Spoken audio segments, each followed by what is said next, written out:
Hey everybody, I want to introduce you to our latest sponsor, Salt Electrolytes. Feeling depleted after a tough grappling session? Well, Salt targets your depleted electrolyte levels with a boost of hydration and health. It gives your body the baseline recovery it needs.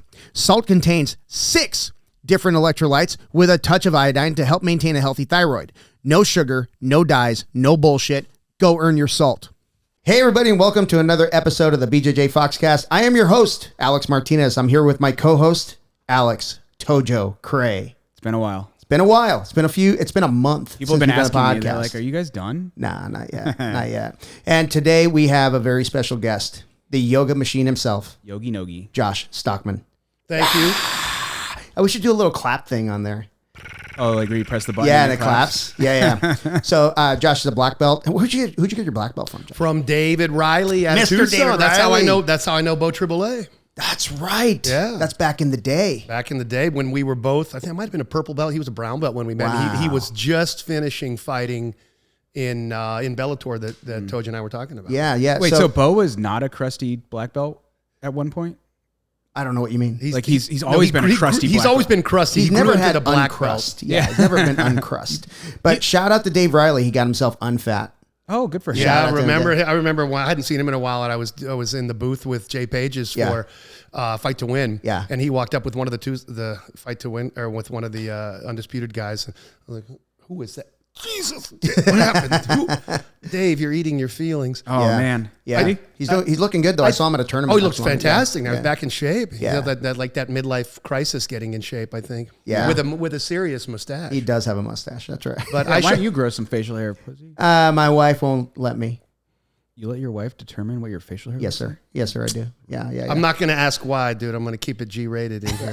Oh, you don't have to. You don't have to. I beg people not to listen to this podcast. But Let's give him more reasons. yeah, but no. So, are you retired now? Or- I am retired. Yeah. Retired, not retired. Can we talk about that? Yeah, let's talk about it. I'm not going to assume, but I think, if I'm not mistaken, you were a federal policeman, federal officer. I was a special agent. Have you heard of like MI6, the British version of the CIA? The CIA. Yeah. There's nothing at all like that. It was really I was like on the edge of my seat on that. I was like, one. oh, yes? Just for a second. Do tell. relatively boring white collar crime. Okay. A lot of money involved, Yeah. but not a lot of shooting people. Yeah. But that's why anybody who knows me is watching this, all three of you. 12. We have 12 listeners. Is how I had the that handle on Facebook of YoGi NoGi. Because Yeah. early on we were told or suggested stay off social media. It's bad for business. And Yeah. a lot of guys would like to say that's for safety. You don't want somebody finding you. Right. It's for trial preservation. You'd have these 25-year-old brand new agents online joking about making gay jokes and all this ridiculous shit. And now they're a summary witness in a trial, and I'll be damned, this defendant's gay. Yeah. And Agent Johnson, is this you making fun of gays? Yeah. Well, how do we know you're unbiased against my client? Yeah, So yeah. the best thing was to stay off. I wasn't enough of a instruction follower, so I just made up a name, and now nobody knows my name. Yeah, that's right, dude. Every time I think it's our mutual friend Heston. Yeah. Oh yeah. He'll say Josh Yeah. and YoGi NoGi. Who are you talking? He'll say Josh and YoGi NoGi. Yeah, I know who Josh is. Yeah. I have to be like, it's Josh, right? It ended up being kind of a clever little nickname, but Yeah. it was out of necessity, or so I thought. Now I don't care. Sure. Is it, can you say what, Organization. letter Yeah, it was an organization? Inspector General's office. Okay. So basically, I always just tell people, I'm like, he was in the FBI or something. no, I worked a lot with the FBI, and I Okay. did some fun. I did some interesting stuff. I worked in Los Angeles for a while. Okay. Took the job sight unseen in Tucson from Oregon in 2000. Sold everything and just drove south.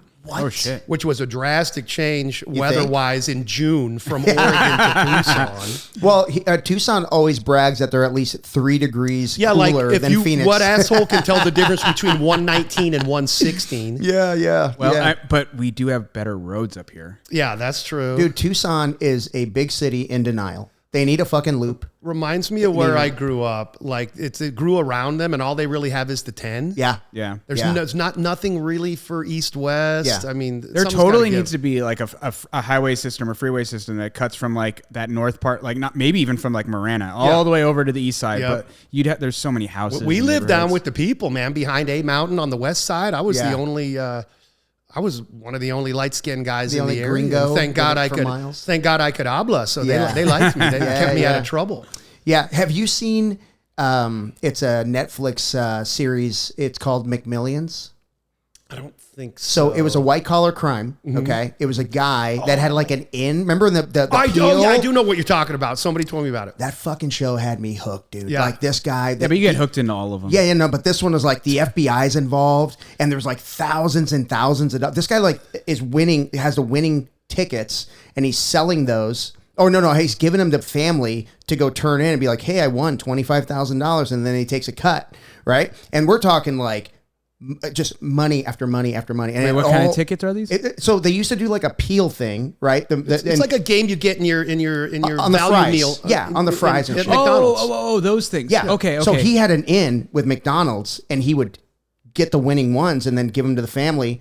So the FBI is like investigating this guy, and they got him. You know, there's like this web of people that they're investigating. And dude, by episode 3, I am so fucking. Are they like hooked. forgeries or No, they're real. Then what's illegal about it? But he's taking them. It's like insider trading. Yeah, from knowing McDonald's. the winners. He worked in. Okay. Yeah, Okay. so he knew the winning ticket. Yeah, Gotcha, so he had them, right? So episode 3, I'm like so fucking in. I'm on the edge of my seat. They're like they're gonna grab this guy, and the FBI arrests him, and he got 18 months. So that's what's insane. It's just money. It's not like he's killing anybody. I was so mad. 26 years in government, 26 years with the feds, 30 in government. And it always amazed me 2 things, even with determinate sentencing, is the extent to which a lot of these folks do not think they're going to get caught. They just don't think anyone's watching. Yeah. But it ain't like burying a body. There's a trail of the money. Yeah. It moved from one bank to the next. They're going to get it to you. Yeah. Whether it's now or 20 years from now. Right. Yeah. And then secondly is the way they get off scot-free. Yeah. If you walk in with a pistol and take $40 from Circle K, you are doing more time than if you embezzle $500,000 from the government. It's so crazy, dude. And it's just the way. To be fair, I don't give a fuck if anybody steals from the government or McDonald's. But I mean, it's just federal sentencing it's determinate through a guideline system. Yeah. And the idea is if 2 similar guys with similar histories commit the same crime in Kansas or in San Francisco, they get the same penalty. Right, yeah. Theoretically. Do you really think that's a thing? Like, do you think like the justice system is really just? No, not at all. Okay. I mean, it's consistent. Just so you know, you're about to get heat. No, it's consistent, but that doesn't mean it's fair. Right, but the idea of the sentencing guidelines was to make sure that it wasn't just up to the mood of the judge that day. Sure. Yes. You're before the guidelines came out, you're dodging a draft in, I always say, Kansas. Yeah. And some hanging ass judge sends you to prison for 50 years as a traitor. Right. And same exact crime, same exact person, during the Vietnam War in San Francisco, and you get 3 months. Yeah. So the idea was to make it even. Yeah. But who oversees that? The U.S. That's on the federal level. Yeah, though, the right? U.S. Probation Office determines the guidelines for the judge. I did that early in my career. I worked for John Roll, who was shot in the Gifford shooting in Tucson. He was the chief district judge, and one of the probation officer's jobs is to calculate the sentence that's appropriate and give a range to the judge. Very complicated, long story, but But I always thought it was amazing. I remember a big case in Tucson where the guy had stolen like $1 million from the U.S. Department of Housing, and there was a really well-known family connected to the U of A. Sure. And the dude never did a day. He walked in at sentencing and wrote a check for the first half, which the judge likes because that's real money. Yeah. And then I think he got an ankle monitor. And then when he came back in for some other hearing, he wrote the rest of the. Oh my gosh. I'm like, this guy took $1 million, probably invested it and made $3 million. Yeah. And never did a day. Yeah. And that's the same doofus, all Indian crimes are federal. So the same poor goofy Indian who beats up his wife on the res is going to do 5 years because it's a violent offense. Yeah. It's that always, to this day, that trips me out. Yeah, and I follow a lot of like criminal podcasts, like guys that did time and now they're podcasters and they bring other people. He's a middle-aged housewife. I totally am. I feel your pain. Yeah. I'm a couple years, a year behind. Yeah. So one of the guys was like, he got busted and he was hoping to get he was hoping the feds would pick it up.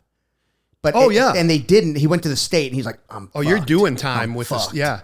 I remember. I remember because there's a lot of private prisons that the feds contract with. Yeah. And I remember having guys on supervision forever ago, who would say, "Get me out of this." It was Corrections Corporation of America, which is a for-profit institution. There's one in Florence. That's the one we used to go to. And it's for profit, dude. I mean, call me a hippie. I don't think you should profitize that stuff because the less they spend on food and on quality corrections officers and housing is the more money they keep. Yeah. And guys would beg to go to the federal institution, the federal place in Tucson. They said, do whatever I can, get me out of here. The food sucks. They would much rather be in a federal facility. Wow. So not everything should be monetized in my view. Yeah. I agree. I went to do a project at the Florence State Prison. Mm-hmm.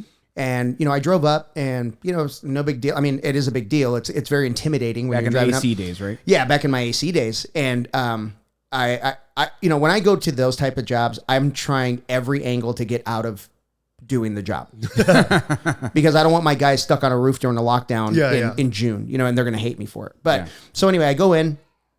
Met the facility guy, cool dude. They barely checked me. I mean, I thought I was going to get naked because I got screwdrivers and shit. They just took spread them and bend over. Yeah, dude. Where were you keeping the screwdriver? You don't want to know. I'll tell you when we're not recording. But I was so down to take my clothes off. But anyway.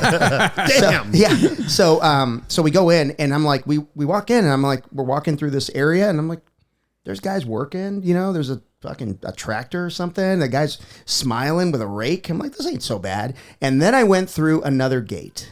I've never been so fucking scared in my life. I'm like, why aren't these people in cages, dude? They're like, they're just going in and out on their own. And there's like a million things laying around that you can fucking hurt somebody with. I mean, there's like, I remember seeing one room, there's like a wire hanging down from a light. I'm like, that's not safe. It's just like a dorm. Imagine a wide open dorm and there's just a door going in and out. Yeah. I may have gone into a lesser controlled area. I don't know, but I was scared out of my fucking mind. Some of them have different tiers on the same property, but any CO will tell you they're in charge as long as the inmates allow it. Yeah. I remember years ago in a criminology class field trip in college, going to Pelican Bay. Oh, I heard it was crazy. It was a trip, dude. You had to sign this agreement that they wouldn't negotiate for you if you were taken hostage. And, what the fuck? What? Yeah, it was great. And I'd be like, not even a little. Just walking through there, and these guys. I mean, the guys eyeballing you with nothing to lose. I'm like, God, I hope those gates hold. Yeah, and I know how you dress. Yeah. I was in my tight gear that day. That's why I started yoga, for the yoga pants. Yeah. Well, there's a city back in Virginia that I used to work for. The company I worked for them,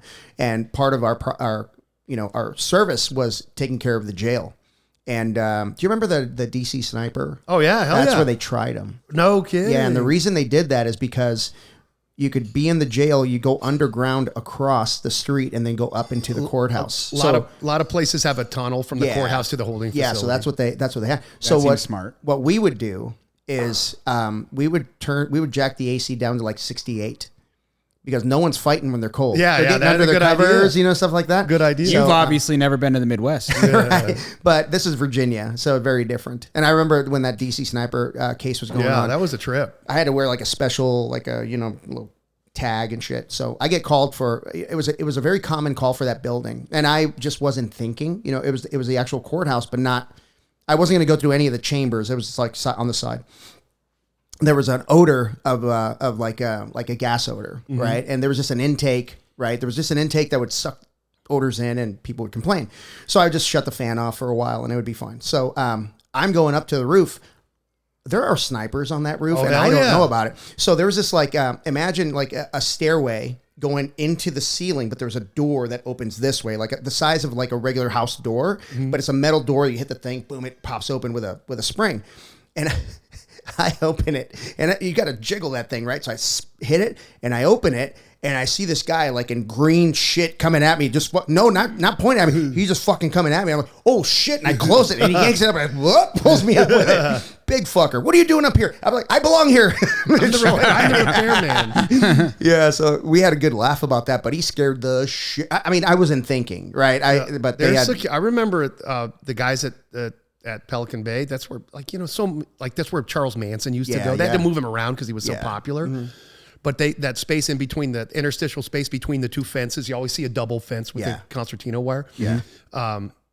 Or constant. What the hell is that? I don't know how to razor wire. I was literally just thinking, I'm like, is it constant? He nailed it, I guess.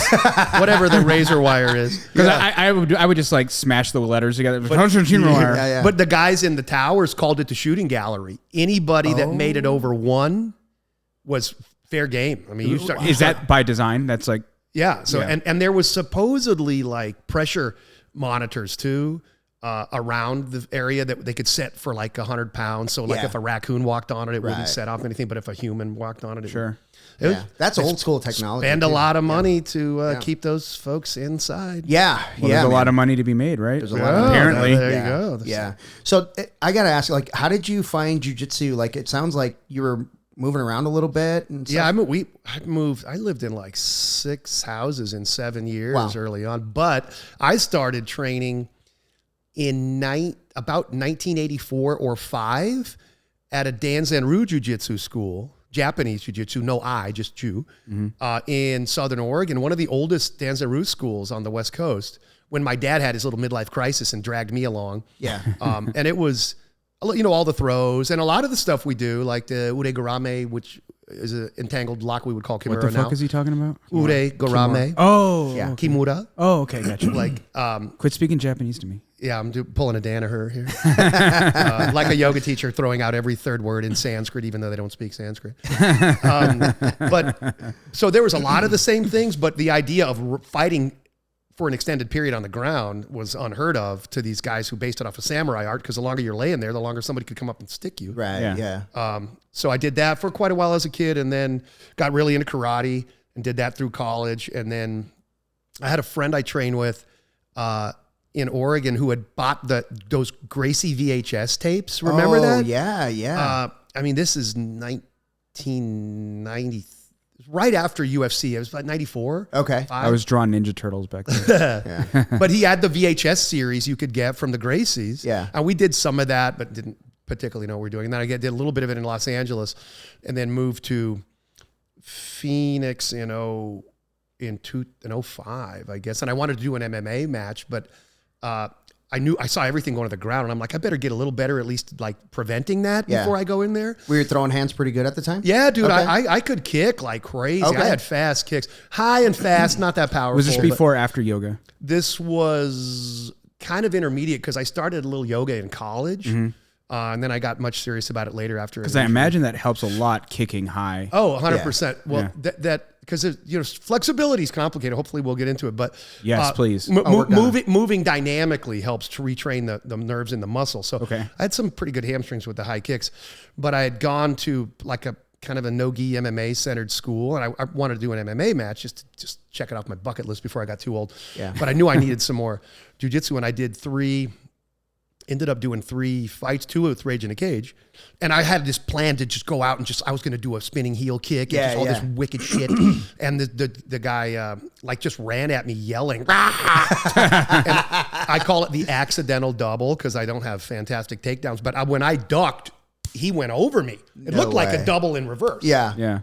And I jumped on him and choked him, and then won the next 2 by submission. And I'm like, this is quite a bit easier than standing there and getting clobbered. Did he like end over end? Yeah. He went over, and then as I kind of stood up to turn, I pounced on him. Yeah. This is choked amateur? him. Yeah, it was sanctioned but unpaid. Yeah. The first one was it was called Duel in the Desert or something. Okay. Shit. And Was then that I the did- stuff that, like, do you remember like Aaron Wilson used to do that shit? Yeah. Thomas Keenan used to do that shit? Yeah. So You used to, did you ever go to any of those? I tried to go to Aaron's last fight. I don't want to hear this tried shit. No, it's not my fault. Aaron, remember, were you part of the group that went to Prescott? No, I remember this story, but yeah. Yeah, we went to Prescott. Like a bunch of us went to see Aaron fight. Yeah, and it the didn't guy happen. died, Yeah, basically. Yeah, the guy almost died. Yeah, Aaron had to go to the hospital. And by the way, cut. Aaron made weight, and the other dude did not, and was unapologetic. Well, see, no, that's how those regional shows were. Yeah. Even Rage in the Cage, which people want to sort of shit talk that, but that was a long running promotion. Yeah, it was. I mean, maybe Rage in the Cage? Oh, yeah. I mean, maybe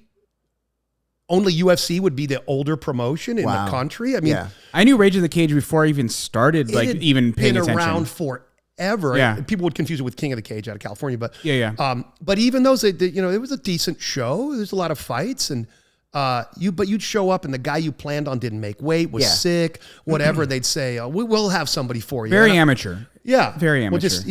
They'd say, we'll have somebody for you. And I'm like, I don't even know if this dude's right-handed. Right? I mean, to me, the fun thing about a fight is if you study long enough, you might figure it out, as opposed to just somebody coming up and hitting you out of nowhere. Yeah. And they just want you to go in there and brawl. yeah, they're selling tickets. That's why the regional shows usually do not allow elbows. I didn't know that. Because guess who's paying that doctor to stitch you backstage? Yeah. The promoter. Yeah. And that's less money for him. Yeah. And even cruddy elbows will cut you because you cut from the inside out because your skull is sharp. Yeah. So Interesting. I actually had no idea. 100%. I remember being backstage because I'm not into. I could get clobbered, but I'm not interested. See how straight my nose is, dude? Yeah, I'm not nice. standing there getting hit. And with that nose. Right. But I remember with guys I train with, and I'd run around as much as I could, throw a couple kicks, jump in, get the sub done. And we're backstage, and a buddy of mine's getting his eye stitched. And he's like, "Oh, sorry, you were tiptoeing all over like a fairy." And I'm like, "Yeah, you notice I won without a scratch, and I'm having a beer while you're getting injected in the cheek." Okay? The beauty of jiu-jitsu is you can hurt someone as much or as little as you choose. Yeah. And a lot of guys don't get that.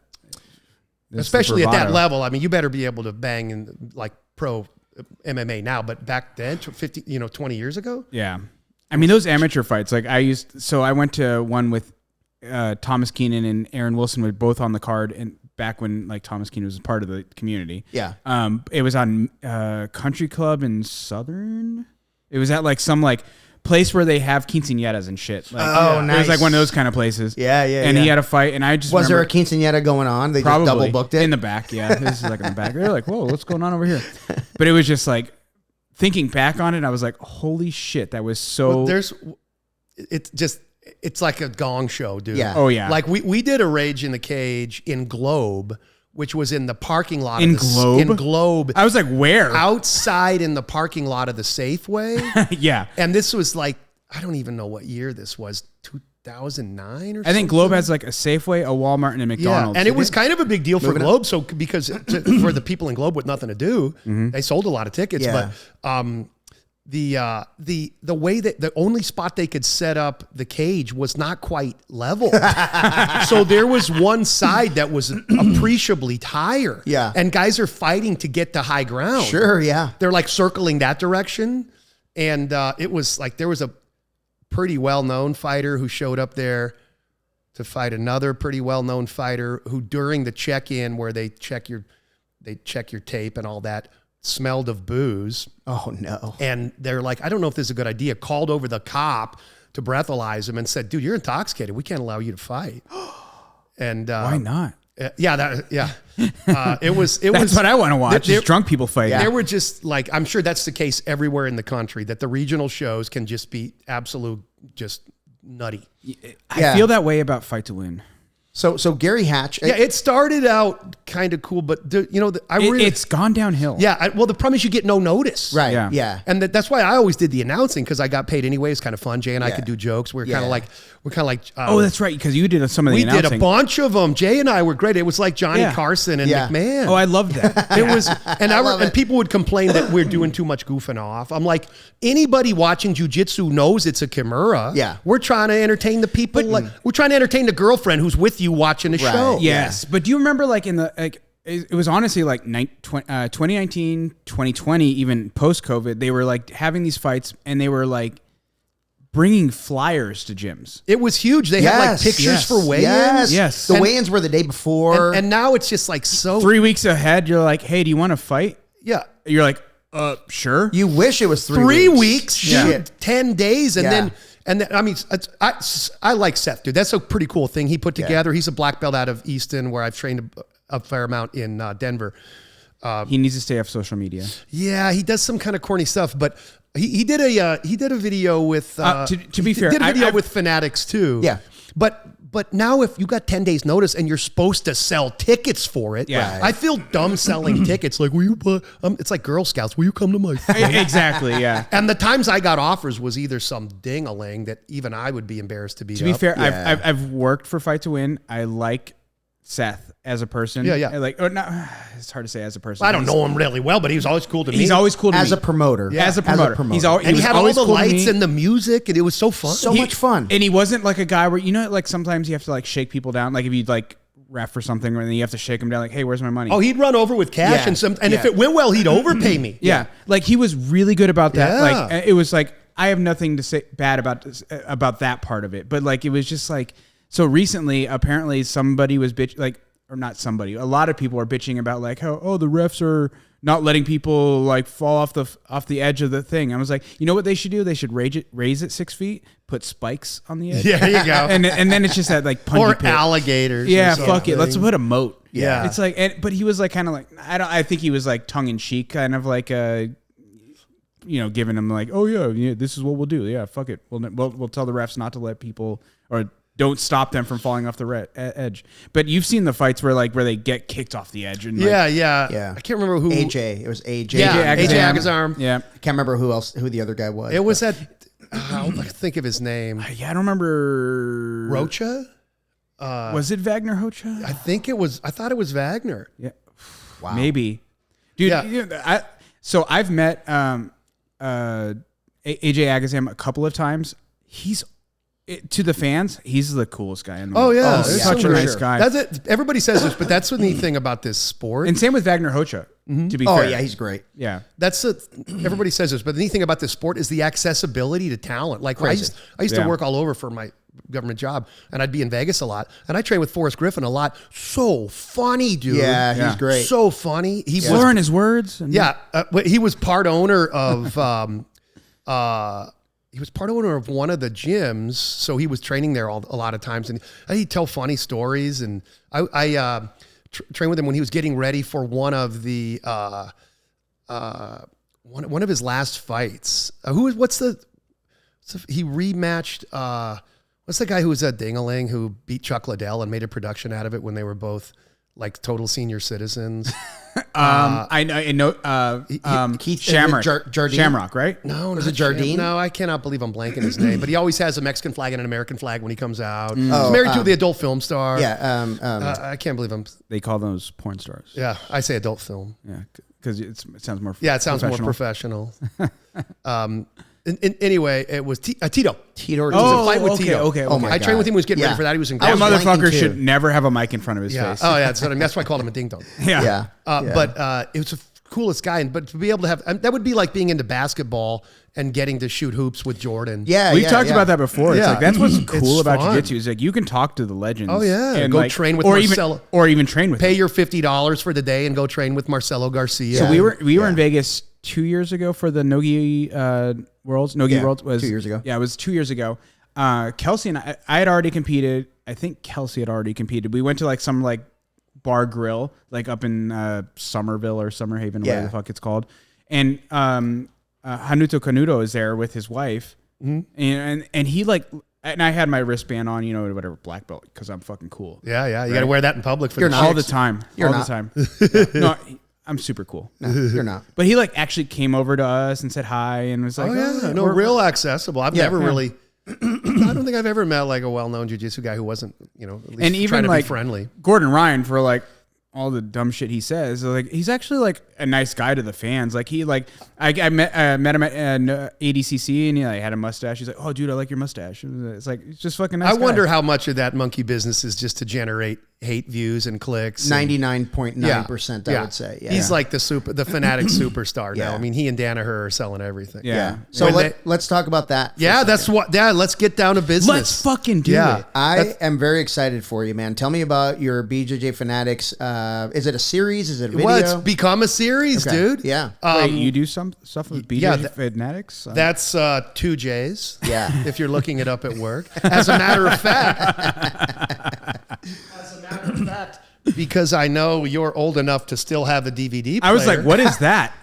This was the first one we did. Get the fuck out of here. Give me that. You guys are going to have to share it. Yeah, we'll figure it out. That one's going to stay on the table on the podcast. Look how there's not a speck of gray on you. There? Yeah, look at that. That's like 9 years ago. Really? That was the first one we did. So it was so cool. 4 discs? Yeah, there's. What the fuck? Yeah, it's a big deal. You're getting your money's worth. Is that like an hour? With the handout. With the handout. Yeah, it was really cool. So somebody. I didn't even really have any. I mean, it's big font. Yeah. What's cool about that is the way we did it was like red, yellow, green. Yeah. Follow the red if you don't have much time at all. Follow the yellow if you have a little time. Follow the green if you really want to stretch and do. You weren't kidding. We were talking before this, and he was like, "I was like super organized, had this plan," and he's like, "Most people just teach." It was great because it was when Sebastian Broche was getting big with the Yoga for BJJ, and Fanatics wanted to put something out similar, and somebody told me that in their newsletter or email. This is fucking cool. Isn't that kind of neat? It's like a souvenir now that I know you got it. Can we really have it? It's yours, bud. Hey, I know you got a DVD player. I have what did they call it? I actually do. Do you really? I do. I was like, probably I have more access to a DVD player than he does. I think we still have a typewriter here. The new computers don't even have a disc spot. No, I just bought a new computer. Yeah. I have a PS5 and you can play. Okay, I'll bring you one then. There you go. So it's this is back before COVID when they were still printing discs. Yeah. And comically, Mike Zengel, one of the owners, I go, I can't believe you're still printing. He goes, a lot of our market is older guys with the money to buy shit, and they still watch DVDs. Yeah. Yeah. So they'd send out like an email blast or something like, if you're a older competitive black belt teaching yoga, we want to talk to you. And I'm like, oh, neat. So I sent him. How niche. Yeah, that's what I'm saying. If you narrow the category down far enough, you will become good at something. Yeah, that's true. If you want, you know what I mean? Yes. If you want to, if you want to be, I am the best guy named Tojo in the world. The best. I mean, if you say best gray-haired, over 50 gym owner, black belt, competing, living in Mesa, you get narrow enough, dude. You can be who has a yoga BJJ Fanatics. I could be top 3 seminar in Dobson Ranch. Yeah. God, that's what I mean. So there's some random guy who could beat the shit out of you. Yeah. So I called them and thought maybe they wanted you to write like an article or some crap. Sure. Yeah. And they're like, no, we want to film a series. And I'm like not confident enough. I'm like, oh, there's way better yoga people I know than me. I've been doing it a long time, but there's plenty. And they go, yeah, but are they black belts? And I go, no. They go, are they competing? No. Are they older guys? No. You're fitting the bill. Yeah. So I had kind of like a phone interview with Bernardo Faria and such Mike. Such a cool dude. I had him on the podcast. Did you? Yeah, dude. I didn't know that. You got to see it. He had no interest in a seminar or anything from him. Huge honor for me. He actually said that. Honor for me. I say that every time I'm teaching. That. One time, I remember when he was introducing me for one of the promo things we did, he said, Josh from Fanatics, who has a black belt in yoga. Yes. And I'm like, okay, that's cool. That's fucking cool. Take it, man. Yeah. So anyway, I fit the bill and flew to Boston, did the first one, which sold pretty well. I was telling Toj, usually like somebody's already buying a mountain of Danaher and Gordon videos, and they're like, well, for another $40, you can throw in some yoga. Why not? I'm the worst at that. Yeah. Like, I can't Time out. Is there any more BJJ Fanatics video that's more unwatchable than a John Danaher? It's so slow. It reminds me. He talks like this, and he speaks like you're like. All the Japanese words instead of saying arm bars, like blah blah blah. Ashigarami. Shut the fuck up. I will tell you. You know how like ADHD medicine makes your nervous system align with blah blah blah to help you kind of mellow. Yeah. Right. Well, my body and my brain work so fucking slow that when he speaks, it's like on 1.5. Like, I'm good. I'm not bored. It's weird. He's very knowledgeable. Anything you say with that accent is going to sound smart. Yes. But it's too slow for me. I watch it like speed up time. Yeah. Same with Mikey Musumeci. He is a same problem. He's like, he tries to be too technical. I'm like, just tell me how the fuck you do this. And because it kind of depends on how you think, because I'm like a reverse processor. I want to know the story and then build it back. The Tarantino. Like, I want you to spoil the movie for me. Yeah. Tell me what happened, and as I'm watching it, I can put it together. I That's would called say, top-down processing. Yeah, I would say that's kind of like That sounds cool. a product of bottom-up processing is what he's doing. Yeah. Well, he's giving you all these little bits that you got to plug in as you Yeah. go. I can't do it. I think that's part of your like former job. Like you find a Yep. crime, You like the and then you bottom backtrack to the person, Yep. right? Here's what happened. Let's reverse engineer the whole thing. Yeah, and you have to So for use some me- logic. I like that theories, but for me, it's kind of hard to watch it. I'm the opposite. I talk too fast. Yeah. So I probably packed 6 hours worth of stuff into those discs. But it sold pretty well, especially during COVID when the gyms were closed. Yeah. And then the feedback from a lot of people was like, "Hey, this is cool, but I could care less about yoga. I just want to stretch." Yeah. So we did another one. I flew out for the Boston Open, where I overamped the fun meter at the Boston Beer Company. Overamped the fun meter. where they make that. Sam Adams. I like how you're no talking. kidding. Yeah. Did they ask you to leave? I got invited out. Invited out. Because it's one of those fucking great. one of those places where you ever go to a brewery and they give you little samples. Yeah. They put pictures on the tables. Oh no. Which you're just supposed to share. But me and some other dude I ended up making friends with sat with these teetotaling old folks who didn't want theirs. Yeah. So we got like 3 large pitchers of beer to ourselves. Like 38, 40 ounces or something. Oh like yeah, that. big full pitchers. Yeah. Oh, that sounds like that's that's a fantasy of mine. yeah. That's a long story, but I got. We got lots of time. We have endless time. Bro, Okay. there are no rules. I got good stories from my travels, but anyway, the second one we did because folks said I don't care about yoga. I just want to be more flexible. So we did one called BJJ Stretch Coach. Okay. 2 J's. And Not BJ. Don't look that up at work. And then That's how to suck your own. and it's called autofellatio. I think he can do it. I think he's interested. I Teach me your ways. I can't. I can't, but not because I'm not flexible enough, but because I need like another inch. Oh, that makes sense. Hey, that makes sense. Yeah. Can't. Yeah, I can. Yeah. Dude, I can. There's I a can vibe reason with we that. can't. Yeah. Because then we would not need not women. be probably all be Wasn't divorced. somebody saying that there was a adult film star that could? Oh yeah. But then he got super fat and he couldn't. lost the flex. Ron Jeremy Yeah. could suck his dick. Yeah, and then somebody said food is so good. That shows you how people can develop weight problems. I'd rather get fat than be able to suck my own dick. Yeah. Oh my god. Oh god, we need to put an asterisk on this episode. Sometimes I'll be like getting into a really deep pose, and my wife will peek into the training room and go, "What the fuck are you training exactly for?" Is the end game here, you sicko?" Yeah. But the stretch coach one went pretty well, and there are so many older guys training now. Yeah. I mean, the masters divisions now, it's insane. The last time I was at the Pans, there were like 37 people in my division. Well, have you been to Adult Worlds? Yeah, I've been to the moon. Recently, have you been? No, not recently, but I think Masters Worlds is bigger. It's bigger. Has been. That's what I was going to say. If you go to, so we went to Adult, I don't know if you weren't there, right? Mm-hmm. So I went to Adult Worlds this year, and obviously we go to Adult Worlds or Master Worlds every year. I went to Adult Worlds and then in Master Long Worlds. Beach, right? Yes. No, Vegas. No, you're right. Yeah, Beach, it's in the pyramid. Yeah. Yep. It wasn't even close. Like to how packed like Master Worlds is. It's insane. crazy. And not like obviously they have like Jiu-Jitsu Con or whatever, which is it's actually kind of cool. Honestly, It's at the same time, right? Yeah, but it's at the Jiu-Jitsu same Con- time. But like if you go just around like the Master, because they have like 50 mats for the Master Worlds part, and then they have like 20. 12. Yeah, like 12. or whatever. It's a huge event, but like it is so fucking packed. And to be fair, Adult Worlds has the Masters International the same week. Like it's all at the same event. Yeah.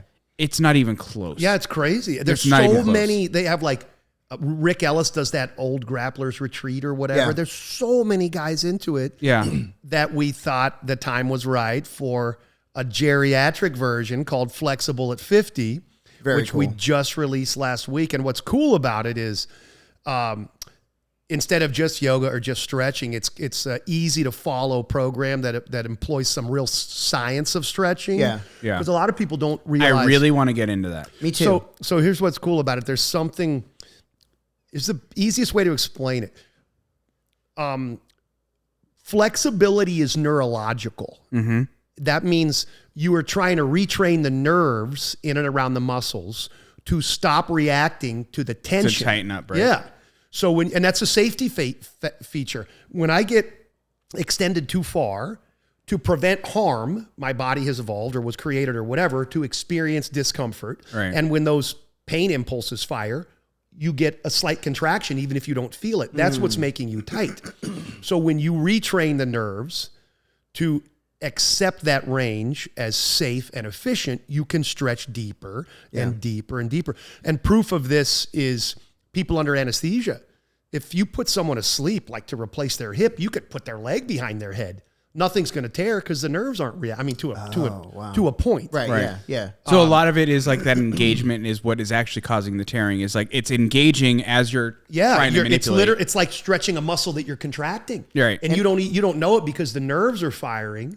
And that's but if you were just to relax, if you just relax as much and get them used to it, it's for lack of a more scientific description, getting them acclimated to the new range. That's why it's funny when people say, "Oh, I got your DVD. I've been doing it every Wednesday, and I haven't noticed anything." Dude, 52 times a year is not enough. Yeah. Most of the day is spent sitting, standing, or laying down. Yeah. That is no range of motion. Right. You got to stretch at least a little bit every day, maybe twice a day.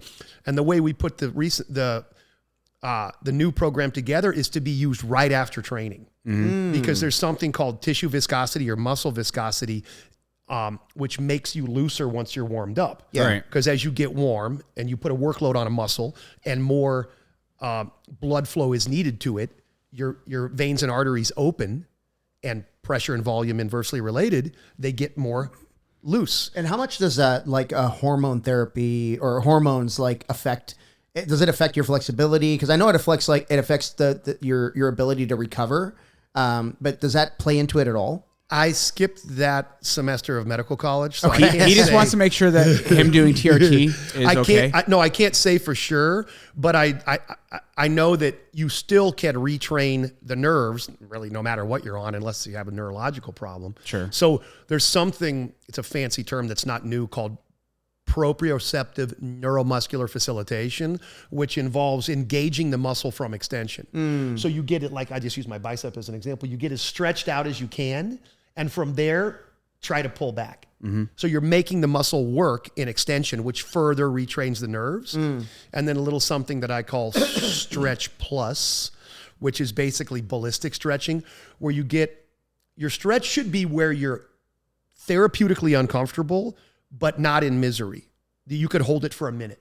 So like pain, but not sharp pain. Yeah. Discomfort, but not, you could sit there for a minute. Yeah. Stretch Plus is just a half inch past that. And you have to be honest with yourself. You have to be honest with yourself. So you could hurt yourself stretching. I've heard in yoga classes, real extreme, like Ashtanga classes, just like a hamstring go. Wow. Which, if you've ever heard that, is bad enough. But when it's silent in class, in a locked room. So I rock climb, or used to rock climb. It's been fucking years at this point. One of my buddies was doing a heel hook and rock. This took me side story. This took me forever in jiu-jitsu to figure out, like, heel hook, what the fuck? And in rock climbing, a heel hook is this to pull your hand with your hamstring. Yeah, you're using your heel to hook. I know where this is going. Yeah, and my buddy was doing that, and I heard it sounded like a gunshot. Yeah, I was like, biceps femoris, the big thick one back there that everybody tears. He had a convulsion fracture. Oh shit! It like pulled which for those who don't know, it means the tendon doesn't tear, the bone breaks. Yep. And it literally, the tendon pulls the like where it connects to the bone off. Yep. And so they have to replug it and pin it, and you have to wait forever for it to calcify. He was very lucky that it popped, but not completely, and they were like, no surgeries necessary. No way. Wow. So, but it's like,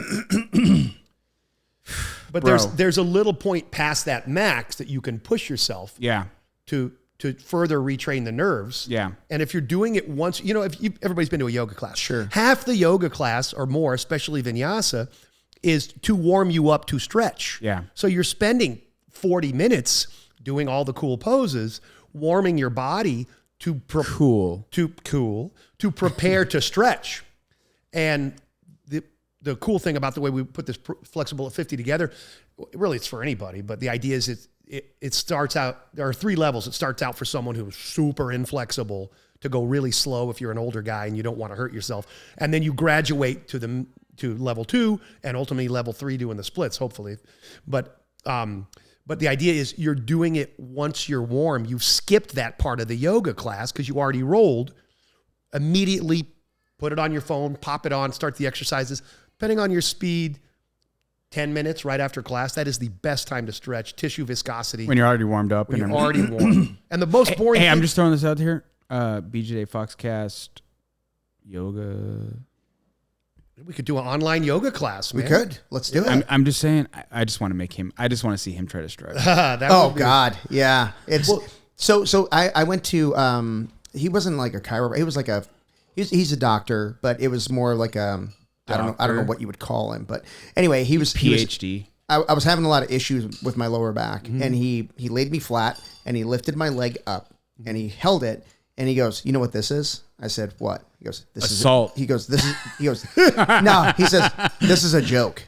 Like, he goes, "You really need to work on your hamstring flexibility." He goes, "That's where your back pain's coming from." Well, because that whole posterior chain of your body is connected. And I still have a little bit, but I used to have really bad back trouble. I injured my back in high school. And the looser my hamstrings and glutes and piriformis got, the more give there was in the lumbar area muscles. So open hamstrings will solve a lot of lower back trouble, or they can anyways. Yeah. But I'm surprised at the number of really good athletes I know who've ripped a hamstring. I mean, it would be one thing if you're a fat turd and you don't do anything and you hurt your hamstring. Sure, I know him. I know a guy. I'm a fat turd, but I've never. I know hurt a pro fighter I train with at the Lotus Club from somewhere in Europe. What's his name? Kevin was his first. No, his first name was Kevin. I can't remember his last name. He was I can't remember what he was. European. He wasn't Brazilian, but it was in great shape. And in the middle of training, I kind of got like a belly to back position, and was just kind of pulling him back. Wasn't going to try to lift him.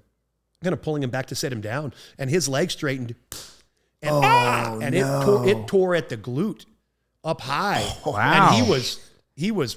I mean, just that blows my. That's like a bicep tear where people pull it at the shoulder instead of down here. And the origination site at the base of the glute, and he was crippled from it. I think he went back to wherever he was from. And it's a super cool guy, good athlete. I mean, great shape. Sounds really racist. Go back where you're from. Well, where he went home. I should say home. Wherever the hell he was from. He was a Caucasian European. Go back where you came from. He was a Caucasian European. Hey, so let me ask you this. So I've heard stuff like this where it's like if you want to stretch, it's like say I want to do I want to increase my hamstring flexibility. It's good to work out your hamstring before to almost like tire out your muscles. So that's really what we're doing when we're warming for tissue viscosity. Okay. So you get it warmed up, blood's flowing to it. Mm-hmm. That means it's going to have less internal tension because the vascular system is open. Right. Or the veins and arteries are open. Right. But there is a point where it gets too much and you get that hydrostatic pressure from the pump, Yeah. So there is a way to overdo it. But if you work it first, invite the blood in, now it's loose enough to stretch. Right. That's exactly what tissue viscosity is, or muscle viscosity. So the way we try to approach it kind of scientifically in the program is do it when you're warm. And if you're not warm, there's a little yoga sequence you can follow to warm up. Yeah. But ideally do it when you're warm after pickleball or cycling or whatever the hell you do. How dare you? My brother's a big pickleballer. I had to mention that. How bad did you disown him? No, I got him a tattoo of a giant cartoon pickle hitting a paddle. I'll send a picture to you guys. He's like a famous person on the Southern Oregon pickleball circuit now because of his tattoo. That seems very niche. Yeah. Yeah. So very niche. You dug deep on that one. Yep. Yeah. But do it once you're warm, so tissue viscosity is solved. And then we not only stretch passively, but ballistically, and use the. So what do you mean passively versus?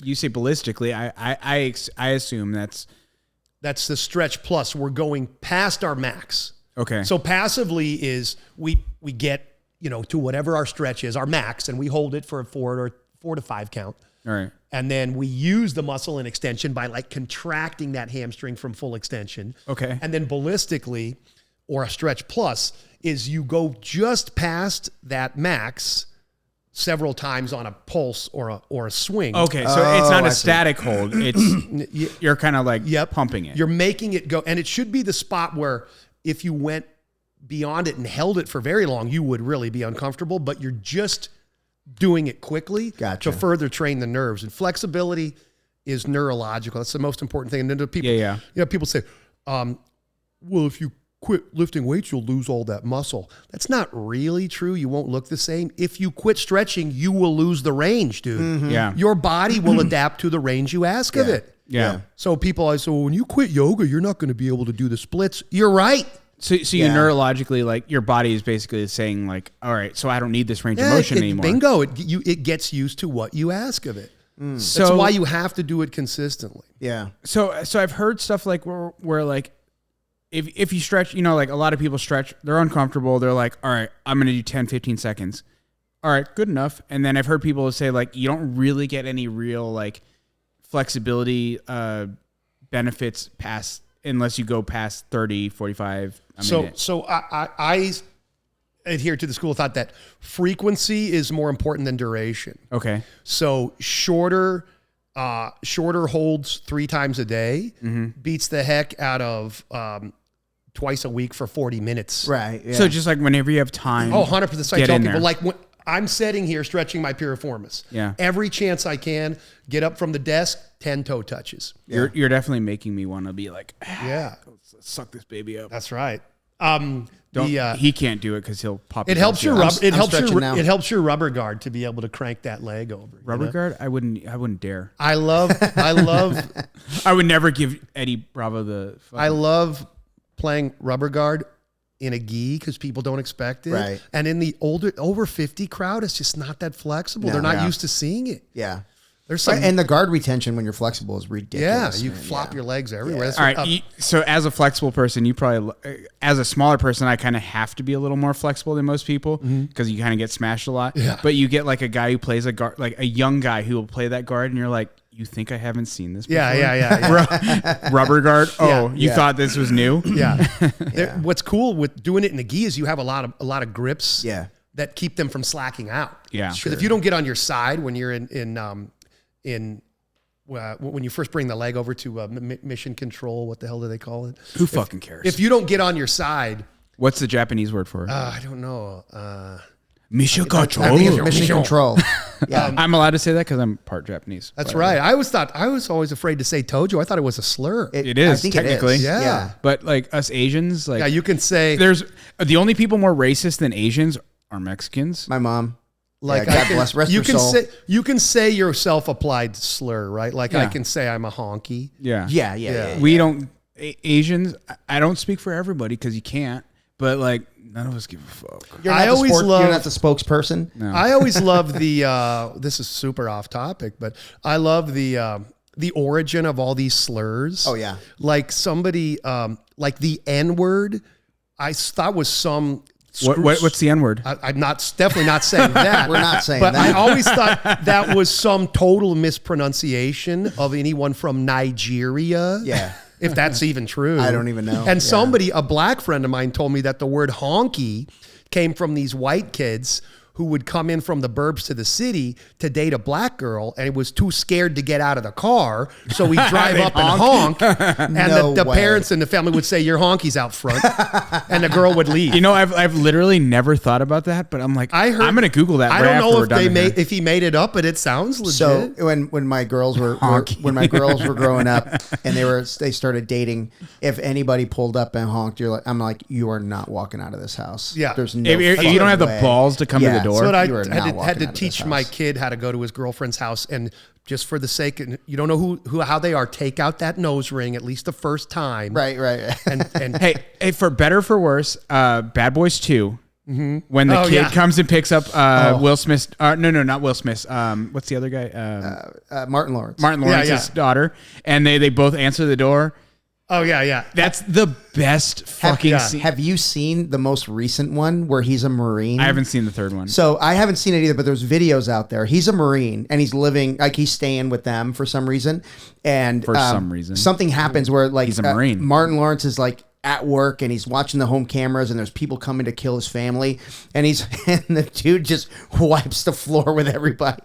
It was fucking awesome. It was fucking awesome. I'm boycotting Will Smith after he assaulted Chris Rock. That is 100% how I feel. I'm like, I love Bad Boys 1 and Bad Boys 2. I can't watch the third one after the and I'm Emmys sure or I'm sure I'm harming the box office returns by not going. You are definitely making an impact. But I thought that I had a teacher years ago who said, if you're going to make a ruckus, it better be a ruckus you would make no matter what. Yeah. Don't base it off the person. Right, yeah. Like if a little guy steals my chair at the bar, I'm going to respond in the same way as if it's a giant guy. I'm probably going to ignore them both. Yeah. But if you base it, what did Chris Rock call it later? Selective outrage. Yeah. I'm only going to get really pissed at the person I know I can beat up. Right. That's kind of like. But I mean, here's the thing. If all right, so Chris Rock is doing this, his bit, and he gets fucking hit. Yeah. If it was The Rock making the same bit, exactly what I'm saying. He does not step up. That is what I'm saying. Yeah. So no, go ahead. You were going to say. If there's a line you could cross with me, and I don't care if you're a little guy or a big guy. I'm going to at least say something.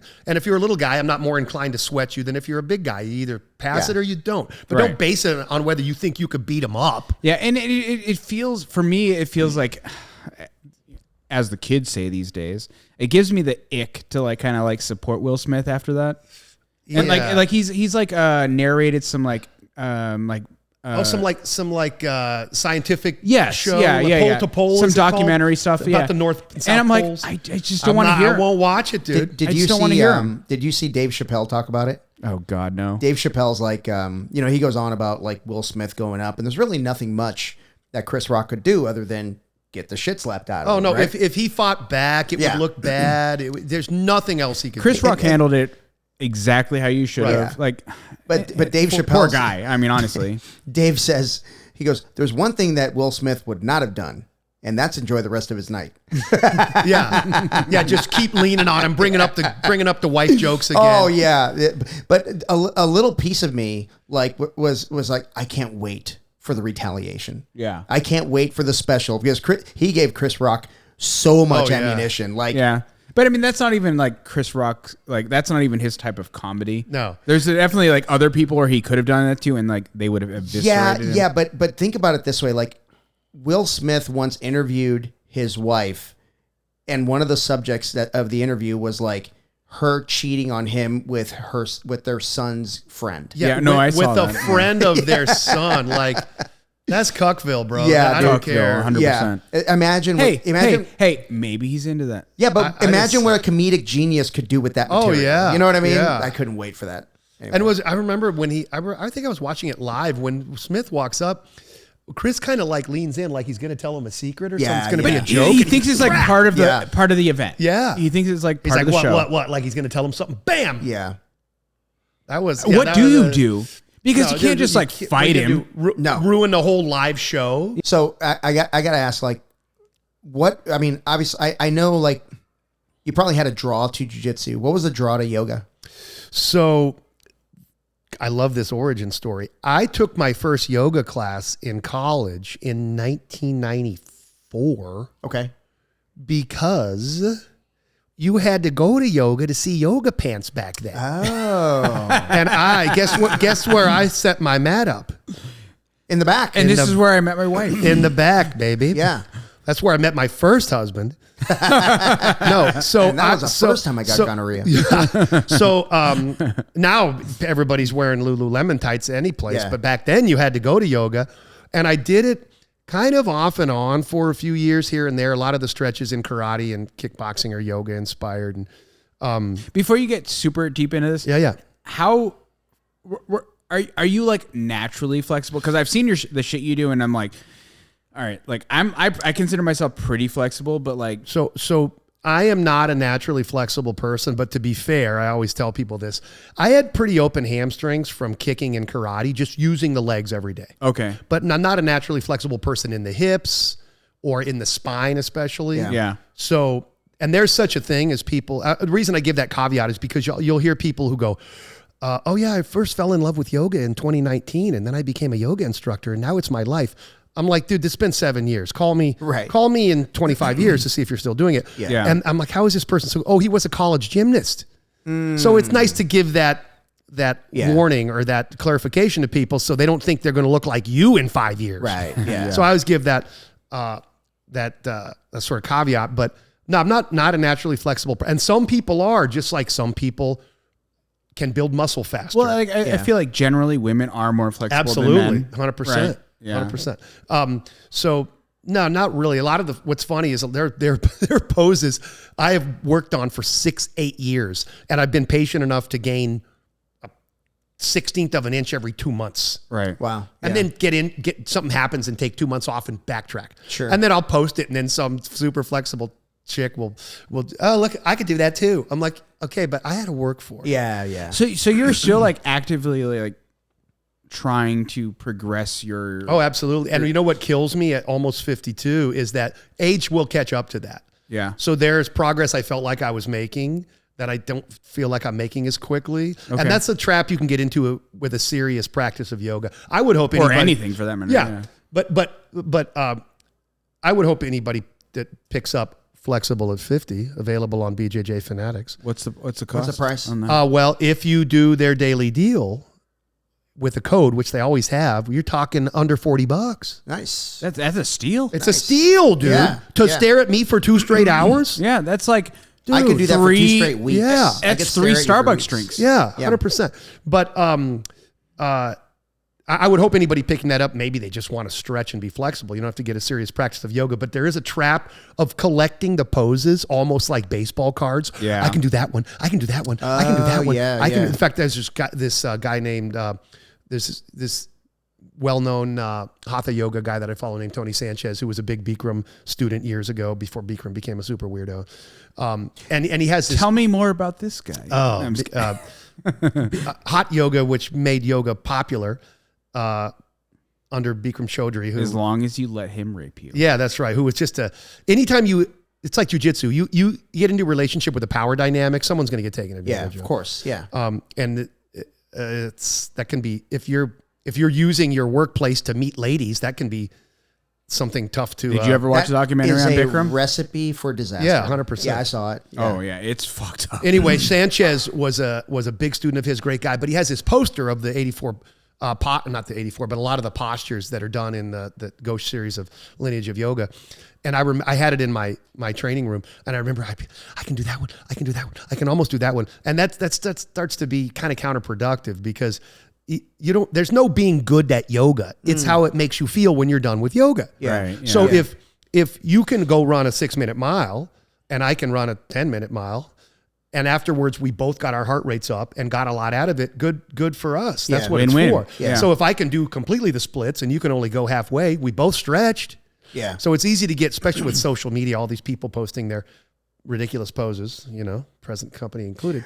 Yoga Machine on Instagram. That's right. MUSHEEN, which was really cute at the time. It shows I have no business acumen, always working in government. It's how my kid spelled machine when he was no little, kidding. phonetically. Okay. And I was kind of like metal militia. Yeah, I thought it was yeah. kind It of makes cute. it cuter. I thought it was kind of cute. I think it makes it Yeah. cuter. But nobody can find But it. then I tell them, and I couldn't find your page. I did during the pandemic. I did. Hey, if they can't find it, they don't deserve it. That's right. I did a YouTube channel for it too, and spelled it machine, and nobody could find it. And a friend of mine with like 10 million subscribers on his YouTube channel said, "Dude, you shouldn't have misspelled that." I'm a little late now. Yeah.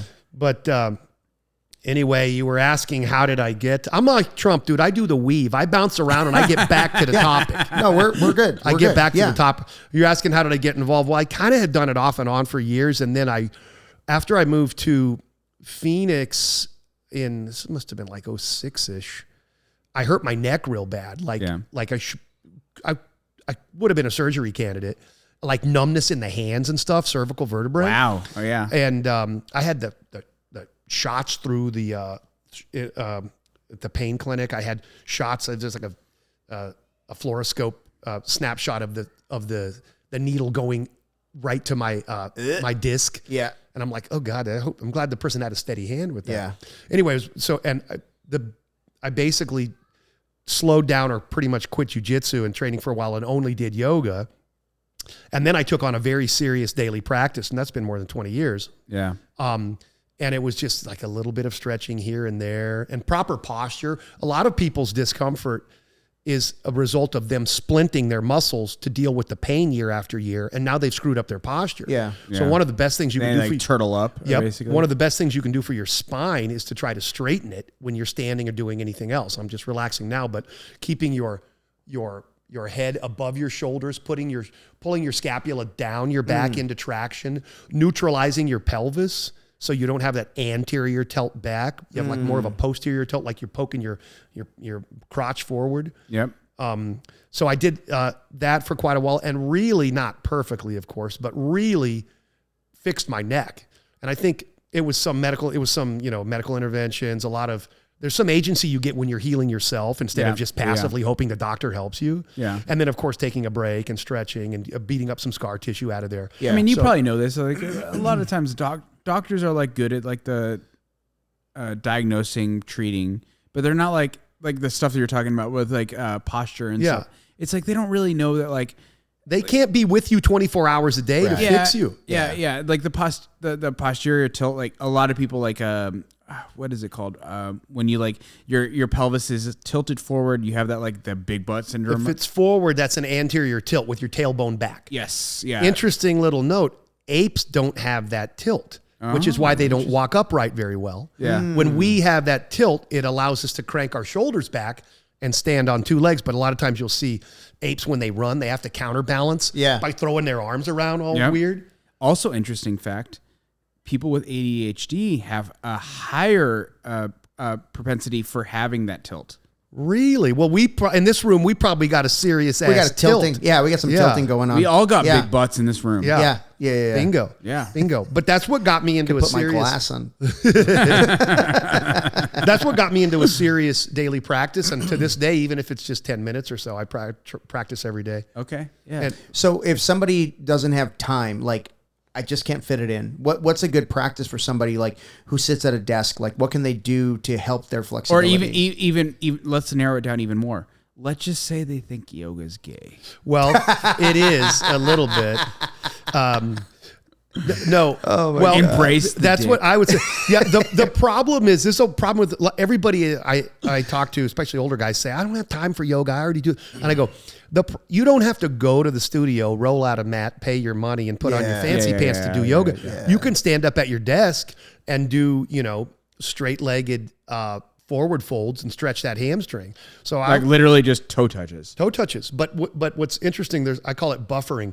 If you align yourself and then you start to stretch, and when it gets tight, you start to bend your spine and do funny things to get lower. Yeah. And the point is not to get down there, it's to stretch on the way. To feel the stretch on the hamstrings, right? Yeah. So if you find yourself in the stretch doing something, positioning your hips, positioning your spine to alleviate the tension, you're missing the point. Maintain the tension. I am 100% guilty of this because I start rounding my back. Toe touches are like 100. This is what comes to my mind. Touch your toes, and I'm like, okay, yeah, I can do that. And it's like, boom, all right, I can reach over, and then I'm like, all right, now I'm gonna open my hips, flex, roll my back. So you could have really tight hamstrings and do most of it with your spine. Yeah. But if your spine is straight, you're hinging at the hips only, then it's all hamstrings all the way down. If you've ever been to a yoga class, they'll say halfway lift in your chaturanga series, your little flow. And that halfway lift, that's a suggestion. Is that Farsinth or chaturanga? Yeah, it's funny because you could throw a rock now and hit a yoga teacher. Like there's a yoga school on every corner. It's worse than jiu-jitsu, but the big money in yoga is the yoga teacher training. So I could sign you up for yoga classes for $50 a month. Sure. Or I could sign you up for a teacher training for $2,000. And if I could do 3 of those a year with 20 people a class. Yep. It's good and money. you never hear of anybody who failed their teacher training. Right. But what's funny is there are I know so many really super talented yoga instructors, but I know many who never did any other sports. And comically, the chaturanga, if you look it up, they call it the yoga push-up. It's not a push-up, it's a drop down. From solid arms, you drop yourself into place. It's an eccentric motion. It's a negative rep. Yeah. So it's always think it's kind of funny. Call it like the dog under the fence. Yeah, that's an upward dog. Yeah. Chaturanga is just a Sanskrit term that people like to spout out a la Danaher who don't really speak the language. And it it's just funny. Sounds cool. Yeah, I live in an area with a lot of Indian people. And they say no one speaks Sanskrit. It's like Latin. That's Nobody so speaks funny. Sanskrit in India. Yeah. I have an older lady, older than me, who says, we had to take it in school, like in like a history class, the way you would take Latin. Yeah. But not anymore. Yeah. So that's kind of funny, but That's actually really funny. it's really funny. But you can tell a lot of well-meaning yoga instructors who never did any other sports. Yeah. Like the analogies they try to use when they're teaching, and they don't understand like this. That's what always turned me off from like yoga. You listen to them and they're like, connect your spine to your heart, Your chakra. Yeah, like that shit. Or I'm like, shut the fuck up. There's so many funny things, like when you're standing in, mountain pose.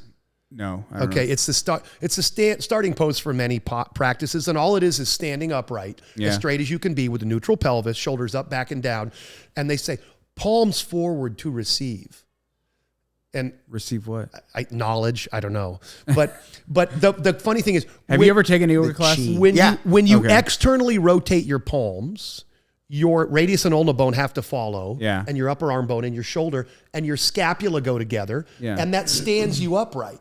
It's almost hard to bring your scapula together if your palms are facing away. Yeah. Oh, So I see. all it is a way to put you in traction. Yeah. And then they add stuff like The woo-woo shit to has receive. always turned me off from yoga. I think some of that stuff's kind of fun, but you got to know what it is. Like I remember there's years ago, somebody told me there was some forward fold position where you would place your your thumb hand on your heart chakra as you went down to engage yourself, whatever the hell the excuse was. Somebody told me they started doing that in the front row with a mirror because the girls' shirts opened and they were holding their shirt closed because the guys in the back, like me in 1994, were staring in the mirror. Yeah.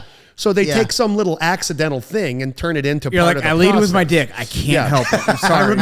I remember forever ago in a karate class where we always stepped off to the right to bow because that's the strong side and we got to XYZ. And one of the founders of the system, may he rest in peace, died last year, said, we did that so people in a big class wouldn't step into one another. Everybody goes right.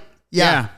Smart. It's funny Smart. how stuff gets traditionalized. Yeah. I mean, that's the whole like I don't know how familiar you are, but like left side in medical terms is sinister. S is like sinister. It's like that's the devil's side. Is like left-handed. You're sinister. Like gauche. Yeah. It's like there's no real reason for that. It's just like, all right. Had to name it something. Most of us are right-handed. I remember the same guy telling me there's a story that certain schools of martial arts would wear the black gi to symbolize how hardcore and evil they are and stuff. Yeah. And somebody said there was some batch of the uniforms that got some dye in it, and the only way they could sell them was to make them black. And we realized you didn't have to wash them as much if they were already black. Yeah. I like a blue gi. You know, I like a blue gi because I don't have to wear the belt most of the time. I like the one on sale. I've never had the really nice, like one of those lucky gis. I've never had one of those. Really I don't wear nice white gis. gis because every fucking time I wear a white gi, I get bled on. The only reason I used to like the white shit gis on. is you could, depending on who you're rolling. Yeah. The only reason I used to like the white gis is you can bleach the hell out of them and get the smell away. Yeah.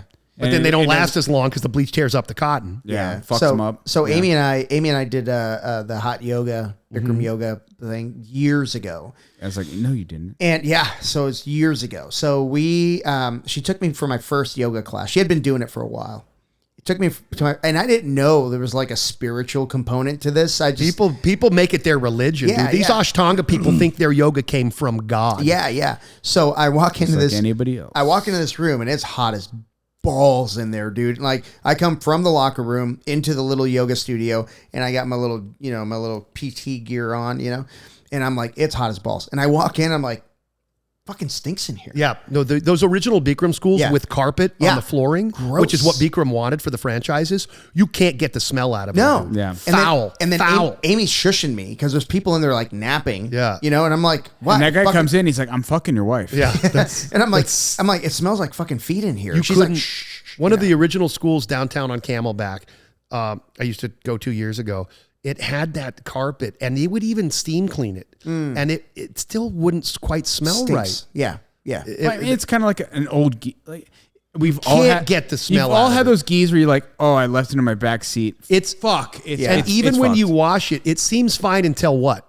You start sweating. start It to heats sweat. up, Yeah. which is Yeah. what's happening in that yoga Yeah, room. absolutely. So another funny thing, Bikram got popular with his sequence with the Hollywood set because people would come in and believe they had lost weight in 2 classes when they really had dehydrated. They just dehydrated. Oh, and yeah. these It's women fucked, would yeah. say, I can't believe this dress fits again. Yeah. Yeah, ma'am, you're a gallon low on Yeah, water. you're That's about to why you pass out. feel small. Yeah. Well, we did that. We did that. I love class. being dehydrated. I feel svelte. I look good. I feel like shit. Yeah. No, we did a couple classes a week, and I kind of got turned off because it seemed like one of the instructors there just happened to be in the locker room when we were coming out of the showers. You know what I mean? You didn't like him He was looking always, at your dick? No, but he was always around. Like, I don't mind. Fucking have a look. I don't care.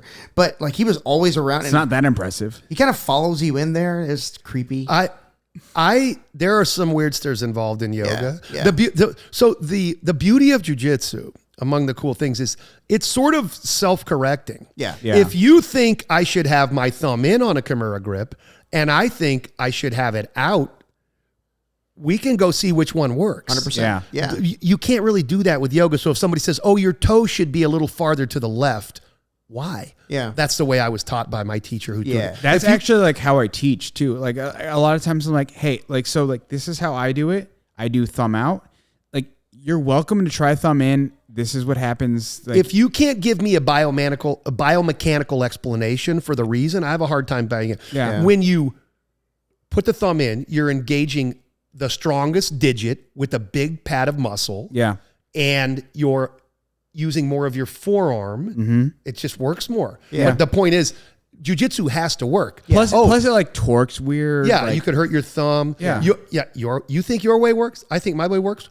Let's go see. 100%. You can't do that with yoga. Right. So you have But a lot of people. We've all been in that position. Like, thumb in, we're talking about Kimuras generally, right? Yeah. Like, we've all been in that position where like, all right, you know what? I'm just going to fucking thumb in and just grab this guy's fucking arm. Oh and yeah, torque I it. always try to tell, especially the kids. I go, if you're holding the whatever in space, Yeah. and there's 360 degrees of escape, you probably use your thumb. Yeah. If you're pinning it to the mat or holding it in an area where they have no exit, you don't need the thumb. Yeah. That's a good way to put that. That's Yeah. a really good Because- where it's it's hard to say 2-dimensional, 3-dimensional because it's technically all 3-dimensional. But like when it's like a very linear, Right.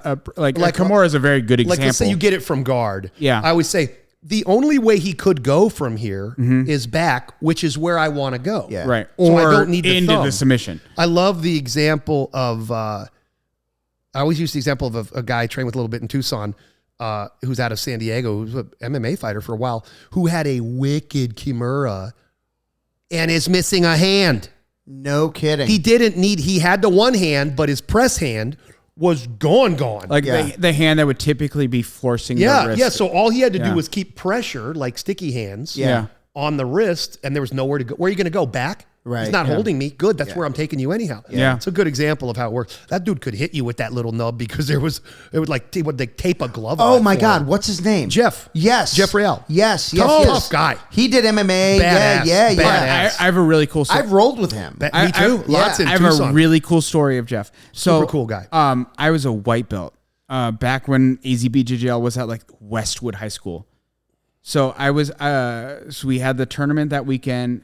I went to like Sprouts or some shit in fucking Tempe, and he was there. And I was wearing maybe Nava's shirt or whatever. And he came up to me. He's like, "Oh, you train jiu-jitsu?" He was like really fucking cool. And he was like, "You train jiu-jitsu?" I was like, "Yeah." I was like, he's like, "Oh, the tournament this weekend, are you there?" I was like, "Yeah, I competed yesterday. I lost, whatever, blah, blah, blah." And he was like the super nicest guy. I know Jeff Reilly, and he's the guy, he has like a birth defect, right? Where he Missing his whole. Yeah. I think it's his left. I think so too. But he was like the nicest guy in the Super cool. fucking world. And he got like special permission from the athletic commission to fight. Yeah. And they would like tape the glove Yeah. on. And Yeah. of course he's missing a little reach, but he Right. could pound mother at effers the with time, I think he was a brown belt. I was a white belt. So it. He's a badass. and dude. I thought it was so cool because like now you're like if a guy comes up to you, he's like he's probably like a blue belt and you're a black belt. Yeah, right? yeah, yeah. He's just coming up to you like, oh, I see you have cauliflower ear, like blah blah blah blah. But I was like a white belt, and this guy who I like had no idea. I knew who he was because I've seen him at tournaments or whatever. But he like came up to me at Sprouts and was like, hey bro, you train Jiu-jitsu people are like that. The what makes me think about him the most is I don't know how this happened, but a mom brought a little kid in to Paul's place, and the little kid was missing his hand also, and they had coordinated with Jeff to be there to show this kid how to move around. So cool. It was so sweet. The kid might have been 6 or 7. So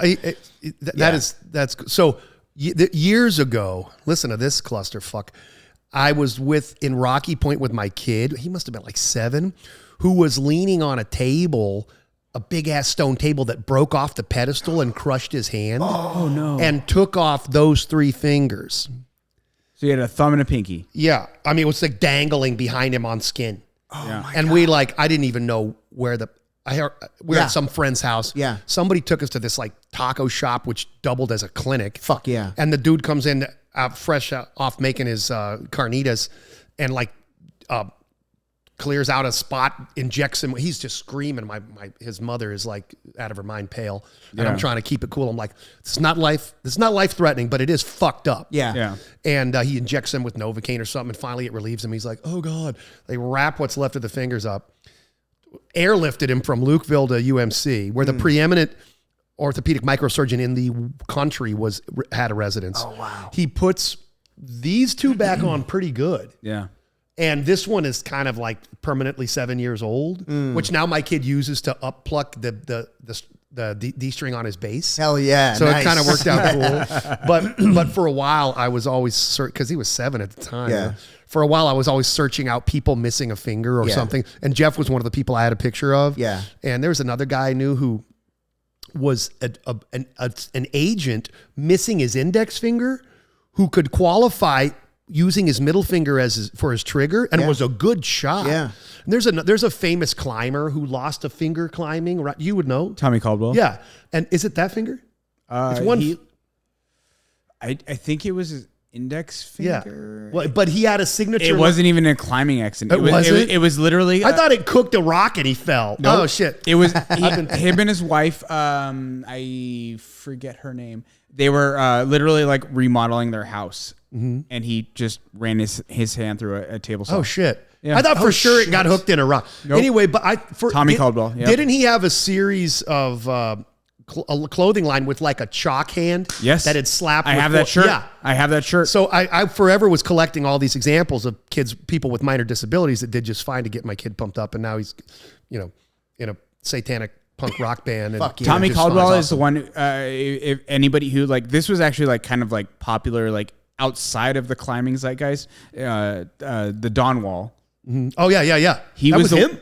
Tommy Caldwell was the one who actually did the Dawn Wall. And he was with Kevin. It's a free climb at Yosemite, is that right? Yes, yeah. So he did that, and yeah, he's missing his index finger. So he was like just climbing. Dude, that's crazy. Wow.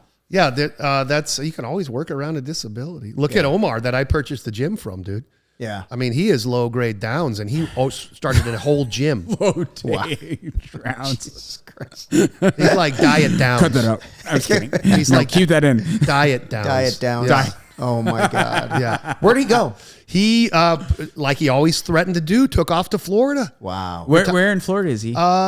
It's out of Jacksonville-ish. Okay. I don't know, but I don't even know where the fuck But that he's from New York originally. Okay. Or Long Island, and like Isn't that the same thing? I guess, but they would say Long Island because other state. He would say, yeah.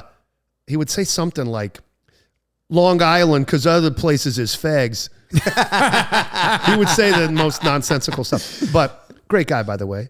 But retired from Phoenix PD like every cop and moved to Florida where there's no state taxes. Yeah. Smart. Yeah, he's doing great. Opening another school there. Have you ever trained in Florida?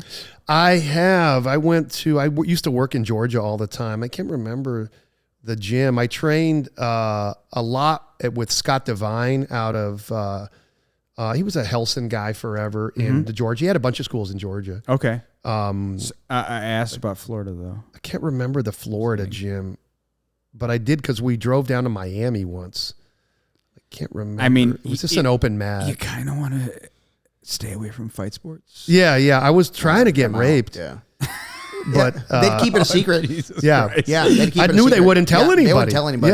Yeah. You can do crime with fight sports. That's I trained at a club. So a work trip brought me to Miami, and I trained at like a club that was literally at like this like a sports club where they had like tennis and like soccer and all that shit, and it was fucking great. Everyone there was awesome. Like everyone like was good, but it was like one of those places where like it was totally like a gymnastics room, and where they're like, oh, we'll just bring mats out. Yeah.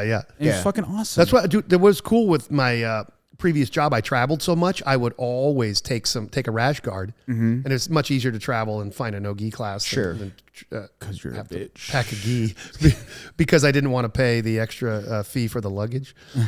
But I got to visit so many cool places. That's cool. I love traveling all and over doing California. jiu-jitsu. I love it. It's my favorite. And I almost never charged a pay, had to drop-in pay a fee? mat fee. I mean, I would, but I don't know if you're the same, but like every time I'm like, I just want to be like, hey, what? Do you mind if I drop in? I don't tell anybody I'm a black belt. I never do. Well, this is two funny things. One, I love to go to the no-gi class because my ears are perfect, dude. Yeah. And my tattoos aren't visible and none of my gear is fancy. So I go to the no-gi class and I get help from these new college kid blue belts who tell me I'm doing a great job, sir. I'm doing awesome. Thank you. And I go, oh, okay, I'm really trying. And the bell rings and it's like they don't see the Trojan army that ran through them. Right. Yeah. They're like, how long have you been doing this? Well, I mean, that I always feel a little weird about doing no-gi classes like that because of that reason where like nobody really fucking knows what anybody is. Yeah. At least like if you drop in on a gi class, everyone knows like, all right, he's allegedly a purple belt. That's why I or would blue hesitate belt, to give brown anybody belt. advice in the class, no matter what. I'm like, oh, good. The place in Miami, so I was there in what was that, last year? Might have been last year, whatever. I was there for a work thing, and I was like, dude, I just want to drop in. You guys are right next to my hotel. I'm like, do you mind if I drop in? He's like, oh yeah, absolutely, come in. And like I came in the first day, and I was wearing my black belt, and he was like, oh cool, blah blah blah. He was a super nice guy. His name's Italo. And he was like, we trained. I had great time rolling with his students. His students were really awesome. And then the second, not the next day, but the day after that, I was like, hey, do you mind if I drop in again? And they're like, yeah, hey, do you mind teaching something? Yeah, that's how it. That's so cool. And it was like super cool. I was like, yeah. That's happened to me. But, and it wasn't even like I showed up and he's like, hey, do you mind showing something? I was like, I mean, if you don't mind, I always do that with the black, but I do like to meet them first because you don't know what you're getting. But there's been a few times where I went to train, and it's like a small town. With And again, if you narrow it down far enough, you can be a big deal. Oh yeah. And if they look you up and go, oh, this guy has a video. This guy won a couple of tournaments. And then when I come in, would you mind teaching our class? Yeah. That's super cool. I love the story when I try not to announce that I never do. I try not to, but I don't know why I said this. Maybe thought I was low on cash or something, but I was in Sacramento. I don't remember why I even brought it up. I should have just paid and shut up. But I went to Yamaso, Marcos Torregrossa. Such a badass. Maybe one of the more prolific masters competitors out there. Yeah. Super cool guy too. I called and he answered the phone. Wow. And I'm like, yeah, I'm visiting from Phoenix. I wonder if I could stop in for your class. And he goes, absolutely, 100%. You guys just got to sign the form, and it's a $30 fee or whatever. And I'm like, okay. Do you ever waive that for visiting black belts? He goes, oh, you're a black belt. Well, you should come to our advanced class. And I go, okay. So I go in. It's like just absolutely rabid purple belts. Yeah, it's like a pro class. 10 black belts. Yeah. And he goes, oh, hey, man, great to meet you. Super cool guy, nicest guy in the world. Comes in, he goes, this is our visiting black belt from Phoenix. Make sure you get around with him and go. And fuck him up. 10 7-minute rounds. That's the advanced class. No talking, no warm up, no instruction. Just go. And they were all good natured and fair, but they want to show the coach that they can work against this Gomer who's visiting from Phoenix. So I got a workout, and then halfway through matched up with Marcos, who is much smaller than me, and I couldn't do shit to him. Yeah. Got me mounted, which oftentimes if I'm bigger, I can just kind of shove the person away. You mean bench press? Yeah. Couldn't do nothing with. Every time I tried to move, he kind of just adjusted his hips enough. It felt like you're pushing a waterbed off of you. Yeah. That's kind of how it should feel, right? Yeah. I mean, Welcome to my life, boys. He was so, but it was kind of funny that I said, "Do you ever wave that for black belts?" He goes, "Well, come on in. You should come to our advanced." Yeah. You know, funny story. So like Kelsey and I, so Kelsey's family lives in Washington, in like Tacoma, Seattle, Lacey area, like south of Tacoma, south of Seattle area. So we were like visiting 2 years in a row for a couple of different reasons. But there's a place I was just basically like, all right, there's Alliance Lacey, there's Alliance Lakewood, there's Grapple Club. And those who don't know, Grapple Club is where Demetrius Johnson trains. Really? At the time I didn't know, and he wasn't there at the time. But like I was like training, blah blah blah, and we were like, you know what? I'm gonna drive. It's like 40 minutes from. We were staying at her dad's house or in the neighborhood or whatever. So I drove from her dad's house to Grapple Club, trained with there. Fucking awesome. The guy there, Jan McCain. He's he was like a runner up for like the Brazilian judo team. Oh dang. So he fucking knows grappling. Oh yeah. And super fucking awesome people. Sometimes it's the little obscure clubs where you have the most fun. Super obscure. Like, have you ever heard of Grapple Club? Nope. He's fucking awesome. He was teaching at the day that he was there. He was teaching like a yoga judo technique. And I was working with one of his blue belts, and I'm like, dude, I fucking feel stupid. I don't know what the fuck I'm doing. Like, I don't do fucking judo. Like in my division, if you stand for more than 5 seconds, they're pulling guard on you. I could happily be made to regret this, but I don't see the value in spending that much training time on the judo unless the other person is playing judo. Yeah. And it really only happens like especially in especially in no-gi. Yeah. Especially in no-gi. I've seen some really good judo players get some throws. Oh yeah. You know, I mean, I'm not discounting it. I wish I was super good at it. I started with it. I know all the throws, but without the grips in no-gi, they seem very hard to get to me. So I compete especially at when you featherweight. can pull guard. Right. So I compete at featherweight. I don't remember the time that I've ever tried to stand with somebody that they didn't immediately pull guard. Yeah. So it's like it's almost like I just need to pull guard. And first. have you ever seen the judo drills where they step in unison and they lift and push? Yes. Yeah. The person has to be also playing judo rules for a lot of that. It's basically apply. a dance. It is, and I understand. Don't get me wrong. If you could in a real fight, if you could throw somebody in a judo, drop somebody on their head, the fight's over. Yeah, fuck yeah. And I remember it's supposed to be some legendary discussion between one of the old Japanese karate masters and another judo player, judo guy. It might have been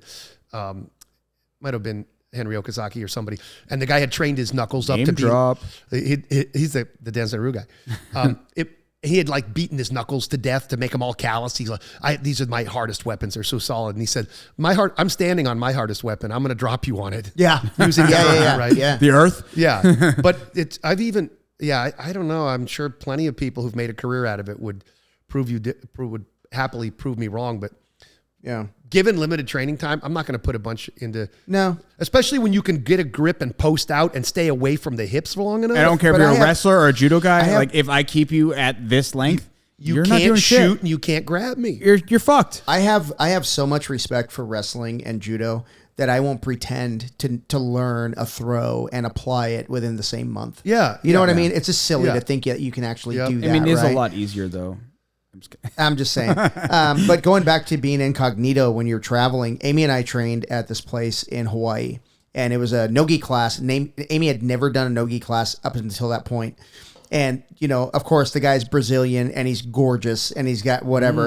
And he somehow talks my wife into staying for the no-gi class, right? He's gorgeous. So, yeah. So he teaches the class, and then we start rolling. And my first round was with his uke, who was his brown belt, and that guy came after me, right? And then it was with the instructor, and then and my next round was with another black belt, and I'm running for my life this entire time, right? Because these guys are really good.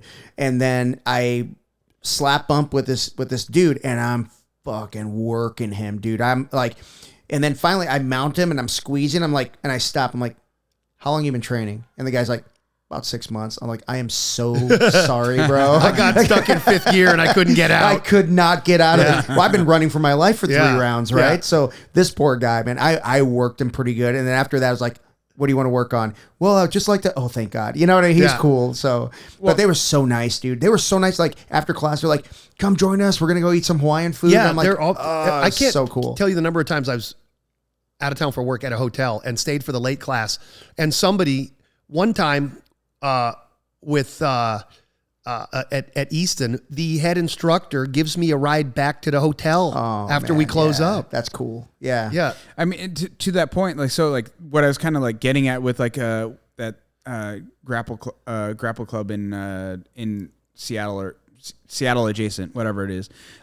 So like I trained there, and I was like, you know, I was having good rounds with like all of his students or whatever, and then I rolled with Jan McCain, and he fucked me up. Dude, he fucked me up like I didn't even know how to do jiu-jitsu. Like, he was awesome. so good. I love that. And the funny thing is, like, so, like, Demetrius Johnson was on the, what's his name? Fuck.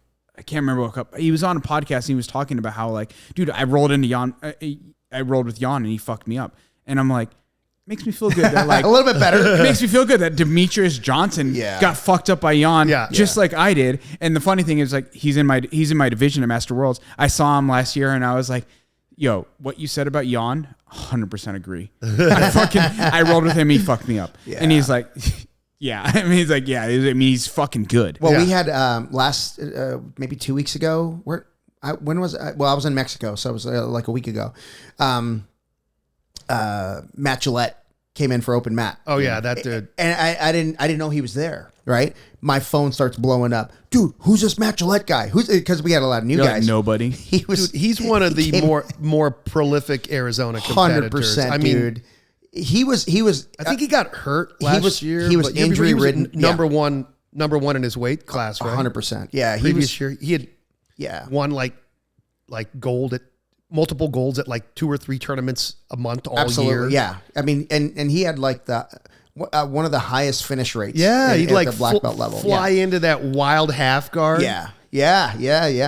But he came in and it was D. D was like, "Who's Matt Gillette?" And I was like, that is a bad man. He's like, dude. I have to train at Marcio Andres or nobody. No, he's and Matt is just such a cool dude. I mean, he hit me up asking permission to come. Are you kidding me, dude? Of course. As far as like, I mean, just sheer proliferation of tournaments and winning, he's one of the top guys here. Yeah, I don't know that I've ever met Matt. Really? Nice guy. Sweetheart. I don't think I him, have. Paul, Carlos Farias, those guys, at least when they had the afterburners on, just piles of medals, dude. Piles. Yeah. And Carlos was in the top 10 in the adult division at, was it 38, 39 years old? Yeah, ultra though. I saw him at the tournament, and I feel so bad because he's number one, he's a great guy. Yeah. And he's a phenomenal athlete, and he's injured. And he has to he just had his I think his left shoulder like rebuilt. Yeah, and they got to do the right one now. So he's out. He's still out. So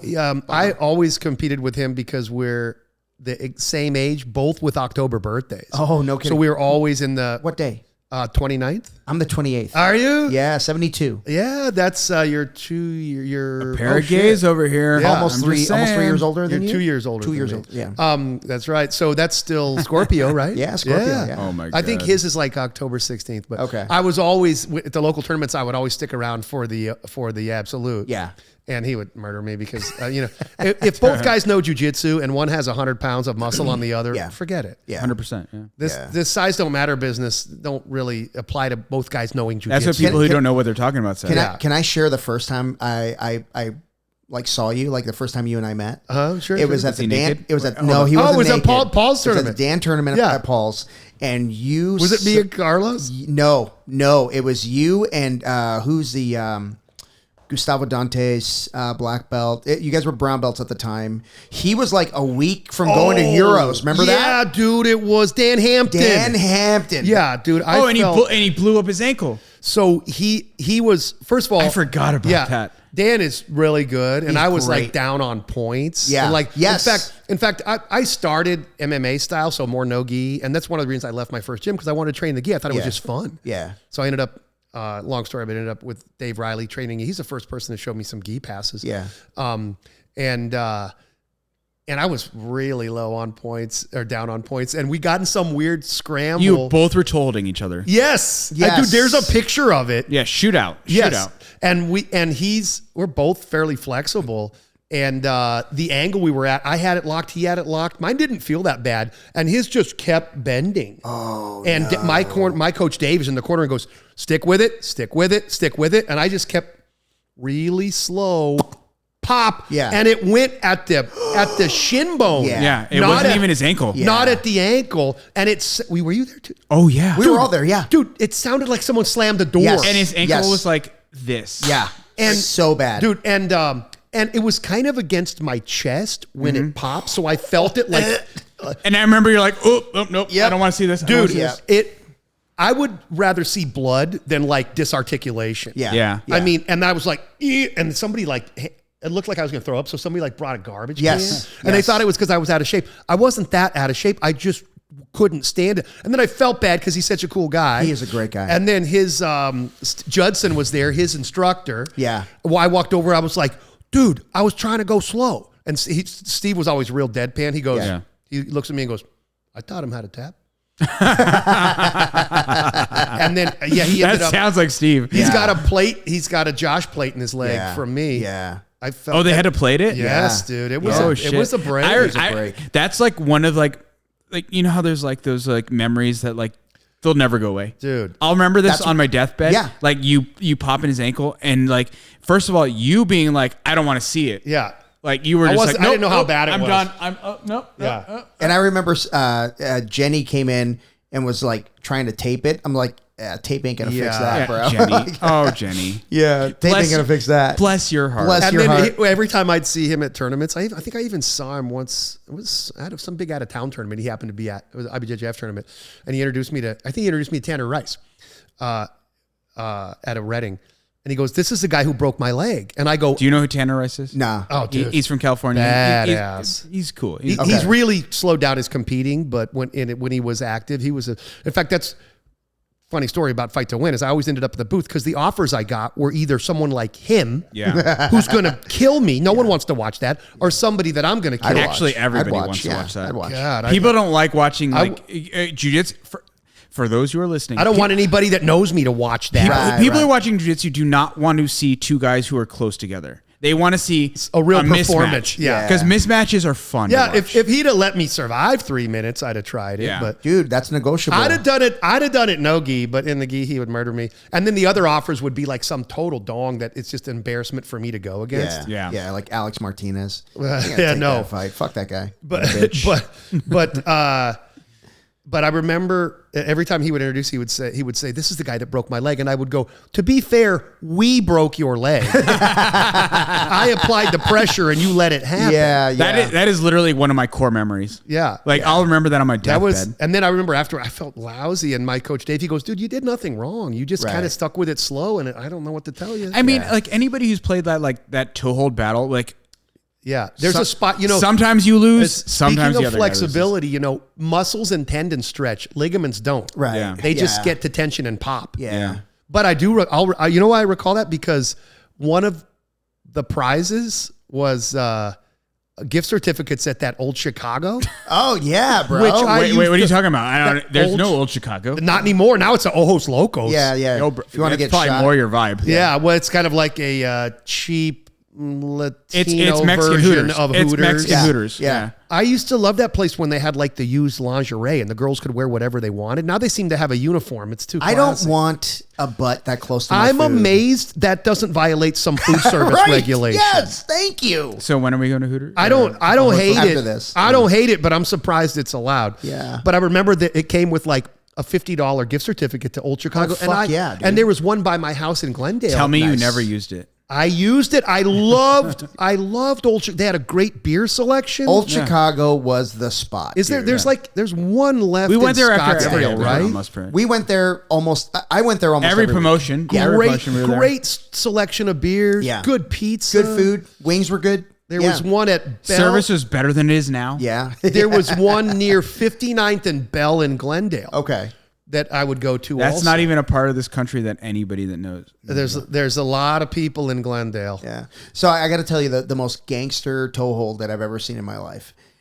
Gerson. You're welcome. Gerson was fighting. I can't remember who he was with the guy's name, but it was like. Can you say Gerson's last name? No. Adagi. Tantafwagagong or something like that. Yeah. Atogi or something. And like that. Toigi. Yeah. So he's fighting. I can't remember the guy's name, but he was maybe out of Seattle, the guy. Mm-hmm. And I know this one. Gers wraps him up, and he's got the toe hold. Now he's got the toe hold, and he's got the other leg isolated, and he's got the guys. He can't kick it off. Yeah, he's got it, and he grabs it. The referee's watching him, and he goes, "No, watch him." And the referee looks over, and the guy taps like. Gers said, "Watch him," and then he tapped. Like as soon as the referee's eyes went to the other guy, pop, tap. It was awesome. Toe hold is such a weird submission because like sometimes when you think you got it, it still pops. Well, I always tell people you have to create. You have to squeeze the toes. the metatarsals to get them take up the slack. You have to bend it, twist it, and then scoop it. Yes. You got to move it in like 4 ways to really set the tension. Yeah. Oh, It's I not literally a straight down motion. Yeah. People get it on me and just push straight back, and I'm like, I'm fine with that. Good to I go. know. I literally like spent the whole week, last 2 weeks, teaching knee bars and toe holds to my 6 a.m. class. Don't tell Paul. But I was like, a lot of people like to do like the shove it in the butt thing, which is more just like torquing on it. I'm like, no, turn it to the outside. Yep. And then it's a lot of knee. Yep. And it's just like, oh, it sucks so bad. The scary thing is like if the person teaching it doesn't know what it's actually attacking, it's a very dangerous move because you feel fine until you don't. Yep. Yeah. It's in some ways like a heel hook. You think that's you have a lot room of left. all the leg stuff. You think knee you have bars, room left toe and you holds. don't. Yeah. And other than like a straight ankle lock, you're like, oh, that hurts. And it's unfair, like at a brown black belt level, to ask people to catch and release. In my opinion, like if you're at that level, you should know how to protect your body, right? Hey, Marcos, if you're listening, that white belt who fucking popped your ankle, she's not a bully. You should have tapped. You're a bitch. Yeah, you're a bitch. You should have tapped. So you know Marcos. I love Marcos. You know Marcos, but he's like one of the he's a brown belt under Paul. He's just like he's a fucking idiot. Does he listen to the podcast? I hope so. So. He better fucking listen. He's one of 12. He's not the girl's not a white belt. She's Katie. My blue belt. One of my blue belts. Yeah. She popped his foot or whatever, some shit like that. And I'm like, he's like, oh, she's a bully. She didn't let go. I'm like, you're the fucking brown belt. You should have tapped. And then 2 days after he fucking gives me this fucking spiel, he's rolling with one of my other, God, who was it? Doesn't matter. He's rolling with somebody who, he's rolling with Juan. Do you know Juan? He's a purple belt now. He's tough. Yeah. He's good. He should, I think I met him like brand new. Yeah. Fresh out the box. I think he's a blue belt now. He should be a purple belt. He's fucking, maybe he's a purple belt. He should be a brown belt. Whatever. It doesn't matter. He's rolling with Marcos and he's like got him in a toe hold and they're having this like fucking like toe hold battle. Yeah. And I'm like, Marcos, tap, and then all of a sudden pop. And I'm like, you fucking idiot. And I'm like, what is Juan your bully now because you don't know how to tap? You fucking idiot. I mean, the funny thing about toe holds though, like other than like when you completely catastrophically blow out your fucking ankle, that was brutal. You pop like I was rolling with Matt Mamelin before pickleball. No, right before right before my pickleball tournament. Right before NoGi Worlds last year when we all went. He popped my ankle. He had me in a toe, like basically, I was playing guard and he like, did the whole like estima lock and then like toe hold or whatever. And it basically popped my ankle and he was like, oh, fuck. It's like one of those things where it's like, it pops. And it's okay the next day. You're fine. And you can like run on it, walk on it. There's so many bones in your foot and they're all connected by ligaments. So if you hit the pinky side, you could hear a zipper, like, and you're like, damn, that's going to hurt. And the next day you're okay? You're fine. Yeah. You don't want to do that over and over. But he hit me with that and I was like, oh, fuck. This sucks. And then I'm like, no, it's fine. It's fine. Yeah. It's amazing how quickly how bad you think that's going to be and how quickly it recovers. All those extra parts we come with. I had a coach years ago who used to say, noise is okay, pain is okay. Pain with noise can really be a problem. Yeah, but there's so many. It doesn't people. apply as much to the feet. Have you ever like popped anything like real, like a ACL? Oh yeah, I had MCL? no. My ligaments have held up pretty well. I've heard that pop and sound from the cartilage in the knees. And No meniscus, nothing like that. yeah, meniscus. I had it repaired. All right, first of all, meniscus, that's some pussy shit. Shut the fuck up. You don't need meniscus, Yeah, dude. that's basically. No, you know what's pillows. interesting just about annoying. It hurts. What's interesting about the meniscus? It's not only a padding between the femur and the lower leg. Yeah. But it's a bit of a suction that keeps it in place. Yeah. So meniscus damage sometimes can kind of cause a flopping that you think is a ligament. Yeah. When it's actually just the meniscus not seating properly. Oh, Yeah, I see. yeah. Yeah. So like back when like do you remember the Matrix? Like when that was like super cool and everyone was doing that. Oh, here we go. I popped my LCL at a tournament, the first Phoenix Open after COVID. I popped my LCL doing the Matrix. Really? Yeah, and it was like pop, and like I didn't even feel. I felt it, and I was like, I think it's just like. So I didn't hear it, and I didn't like see him wince. I saw his opponent go, dude. So I didn't rupture it, but I tore my LCL yeah. at a Desert Quest. Remember the Desert Quest in Mesa? Yeah. No, I don't know. Oh, this was like 08 or 9. Wow. Oh, Wow. I didn't Before even my start time. That's before me. Oh, yeah. And it was a tournament. It was the only thing going on. It was called Desert. I still have the T-shirt for it. I think it was Roland Soria, the same guy that did Rage in the Cage. Okay.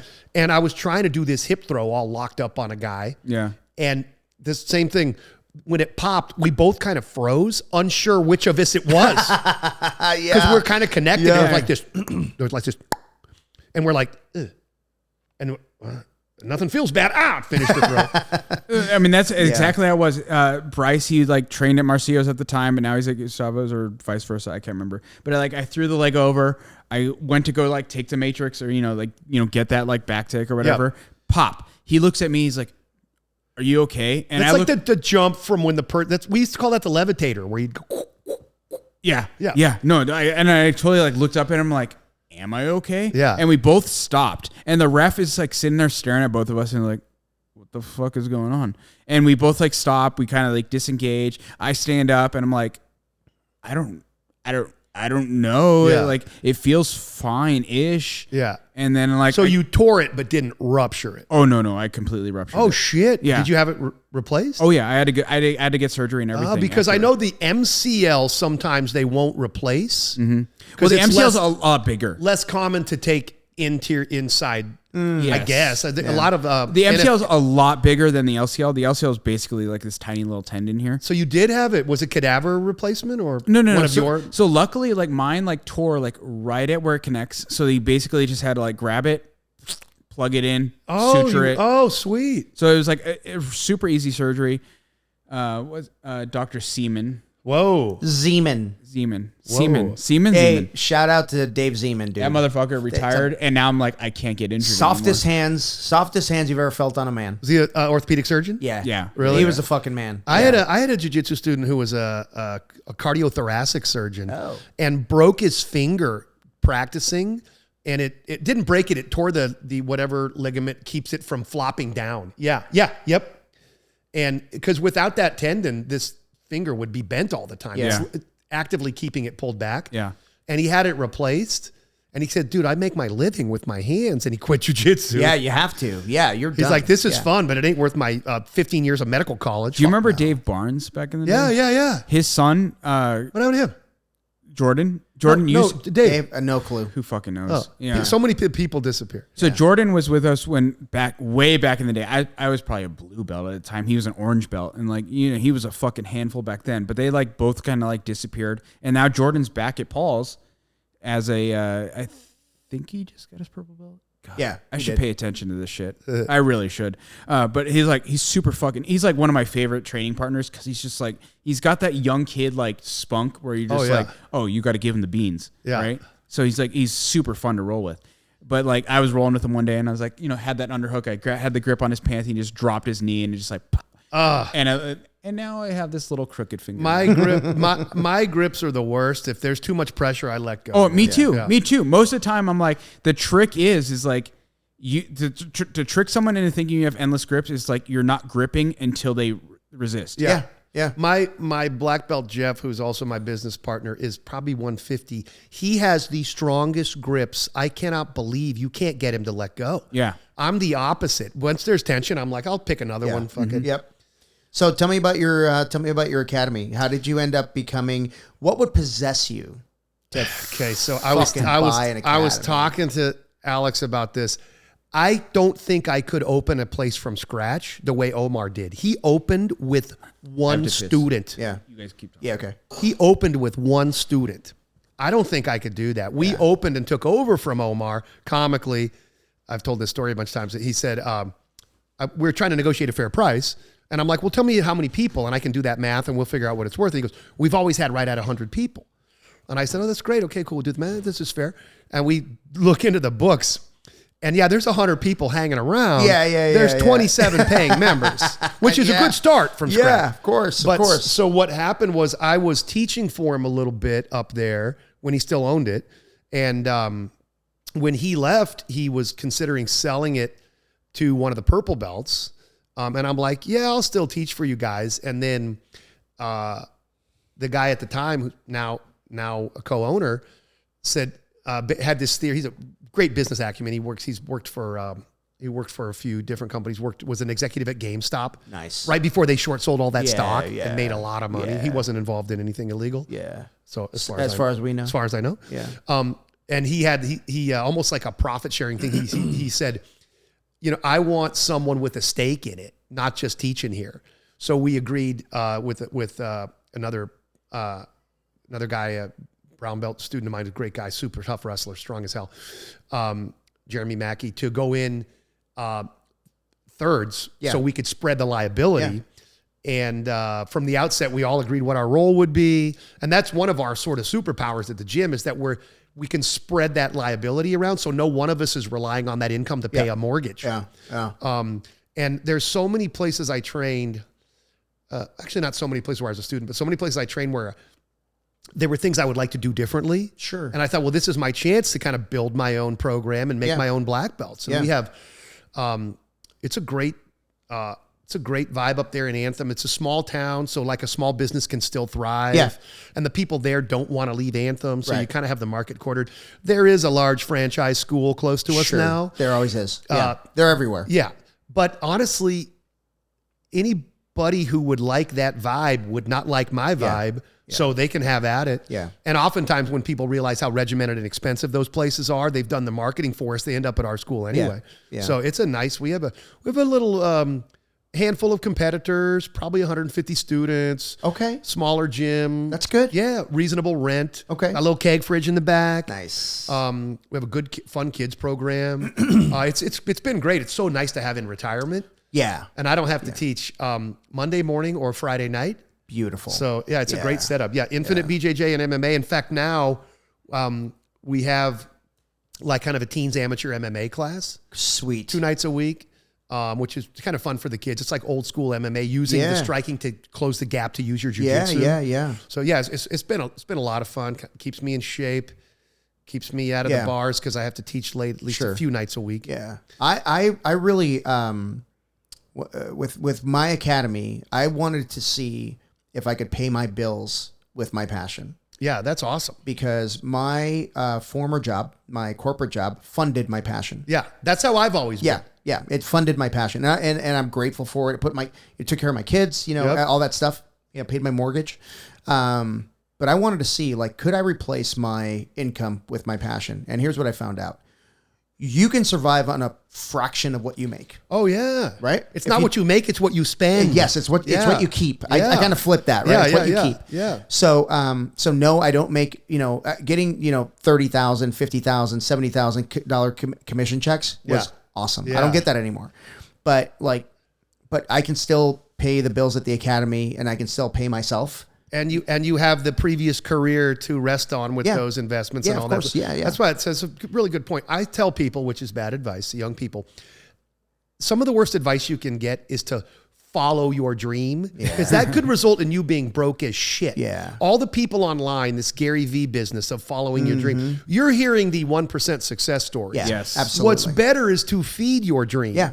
Yeah. And keep it alive and enjoy it while you're doing something else to pay the bills. Exactly. And once that business is taken care of, dive in head first, man. Yeah. But it's a really delicate balance. It is. It is, but now I'm in a spot with a pension Yeah. and no bills Right. to enjoy this little job that doesn't pay me that much, but it's certainly an income. Absolutely. So yeah. it's a great spot to be in, especially retiring young enough to enjoy it. Yeah. But absolutely. figuring out when you like, because you had to do this, right? Like, so you worked AC forever, or HVAC or whatever. And then like you finally made the decision to retire from HVAC to run your school. Yeah. It's like, whew, God, if you did that a month too early, Right. you're fucked. Yeah. Yeah, That's it right. is a delicate balance. But It I is. said I always wonder these, I don't know these, I don't collect stuff. One of my favorite sayings is that the things you own end up owning you.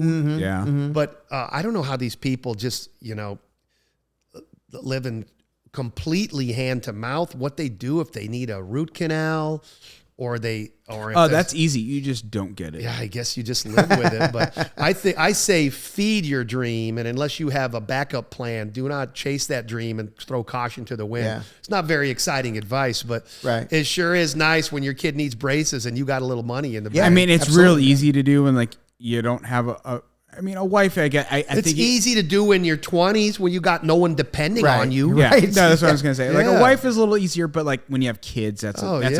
difference. That's a for big sure. difference. Yeah. Yeah, man. because a wife can like tolerate a lot. Because it's never like immediate. They like they kind of ease into it. Yeah.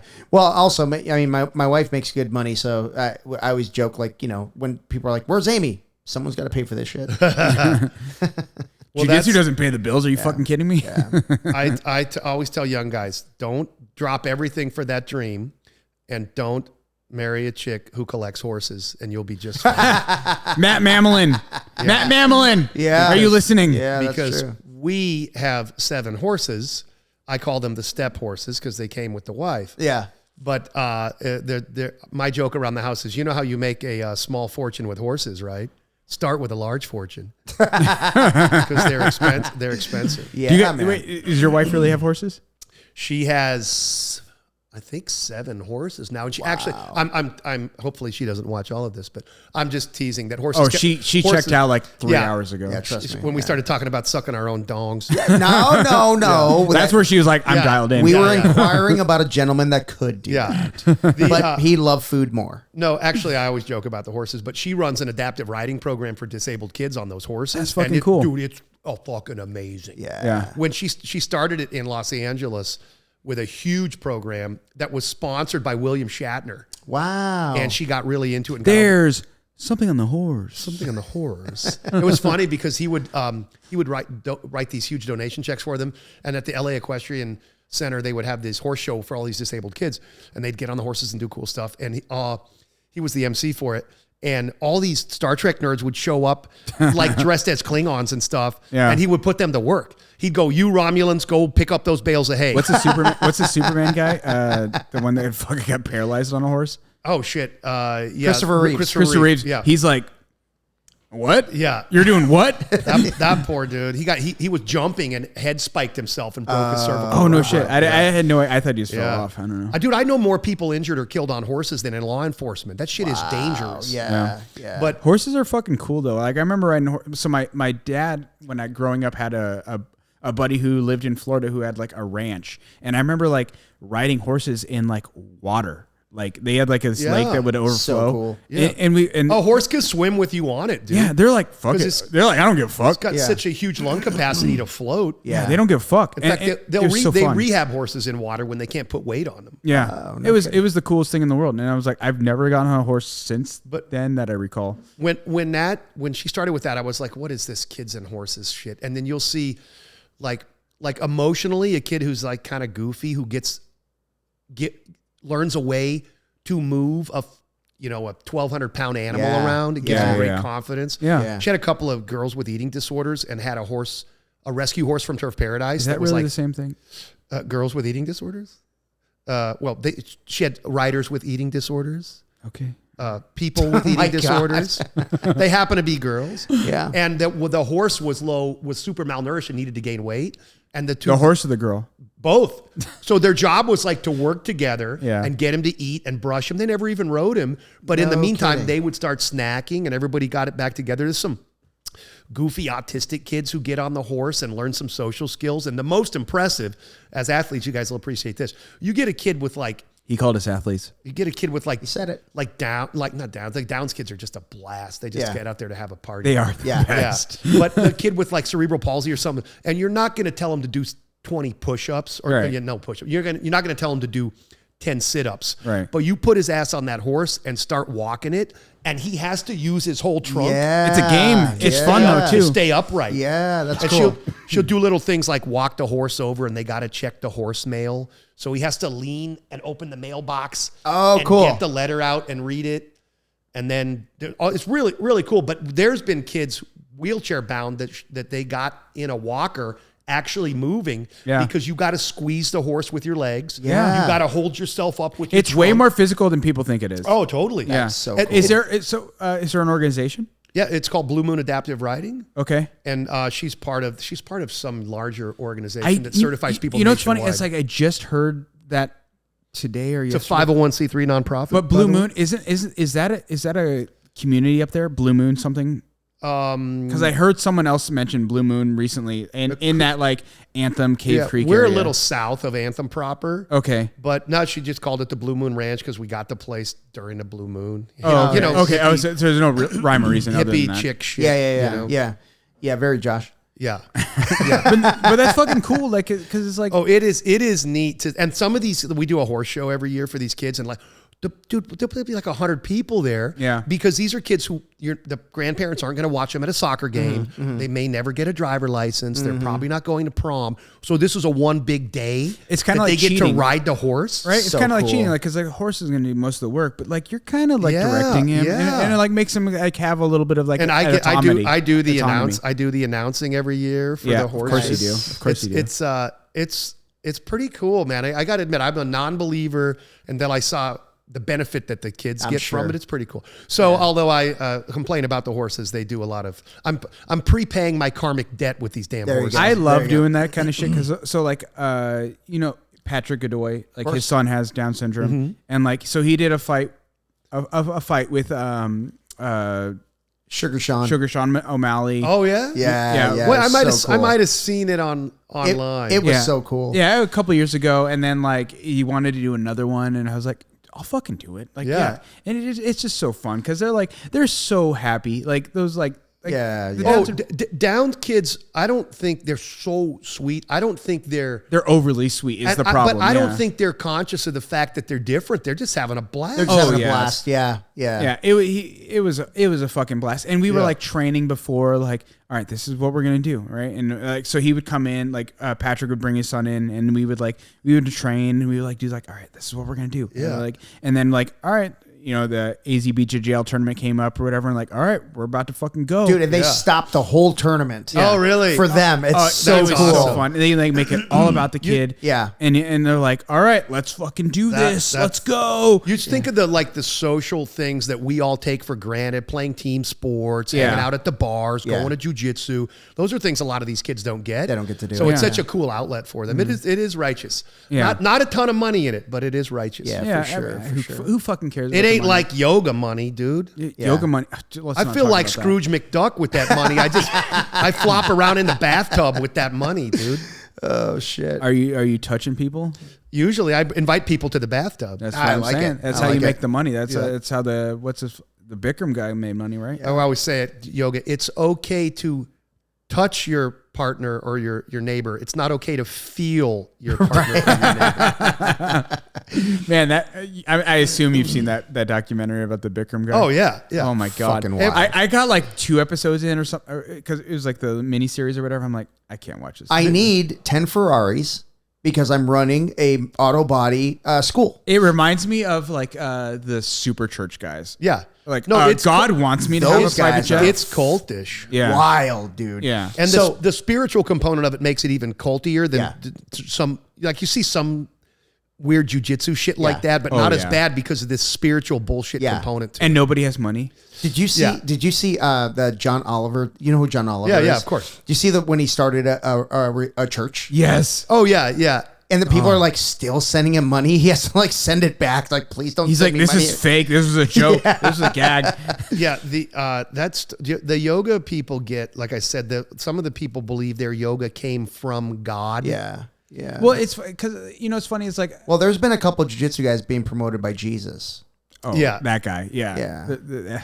But like I said, the beauty of jiu-jitsu, it's provable. Yeah. There's Yoga, no you line. can't really, I mean, maybe you can do the pose, but why do you have to have your, You either know how to do jiu-jitsu or you don't. that's what I because- mean. There's no arguing over the posture. Yeah, Right, because if you fake it, you just get fucked up by Exactly. everybody. Or you just avoid the entire community and never go to open mats and never compete. Correct. It's an easy way to solve it. Yeah. We're not calling anybody out, Tojo. That's what I always, Hey, I compete more than I understand. more than half. I understand people not competing because it's expensive. It requires travel. It can be a pain in the butt. Yeah. But Yeah, to never go to an open mat, I know. Yeah. to me, an open mat is like a giant free tournament. It's so where cool. you're guaranteed 15 matches. Yeah.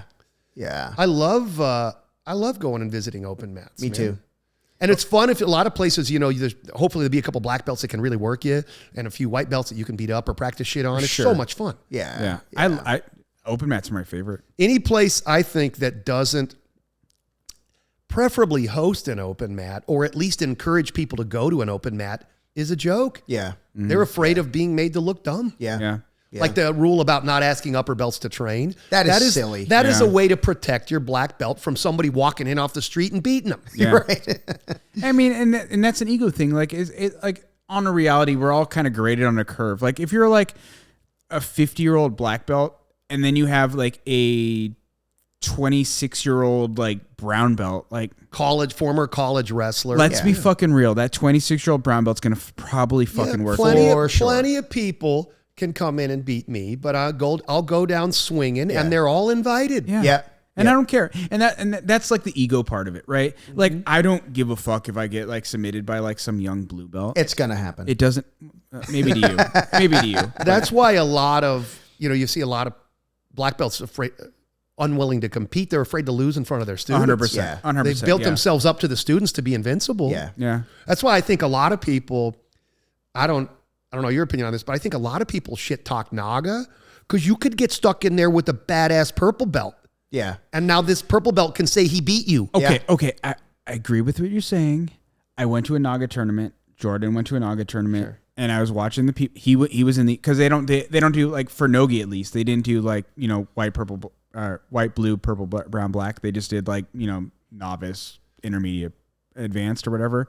And I was watching the people. He did advanced and he did really well. And I was like, fuck yeah. And I was watching that and I'm like, I could win this.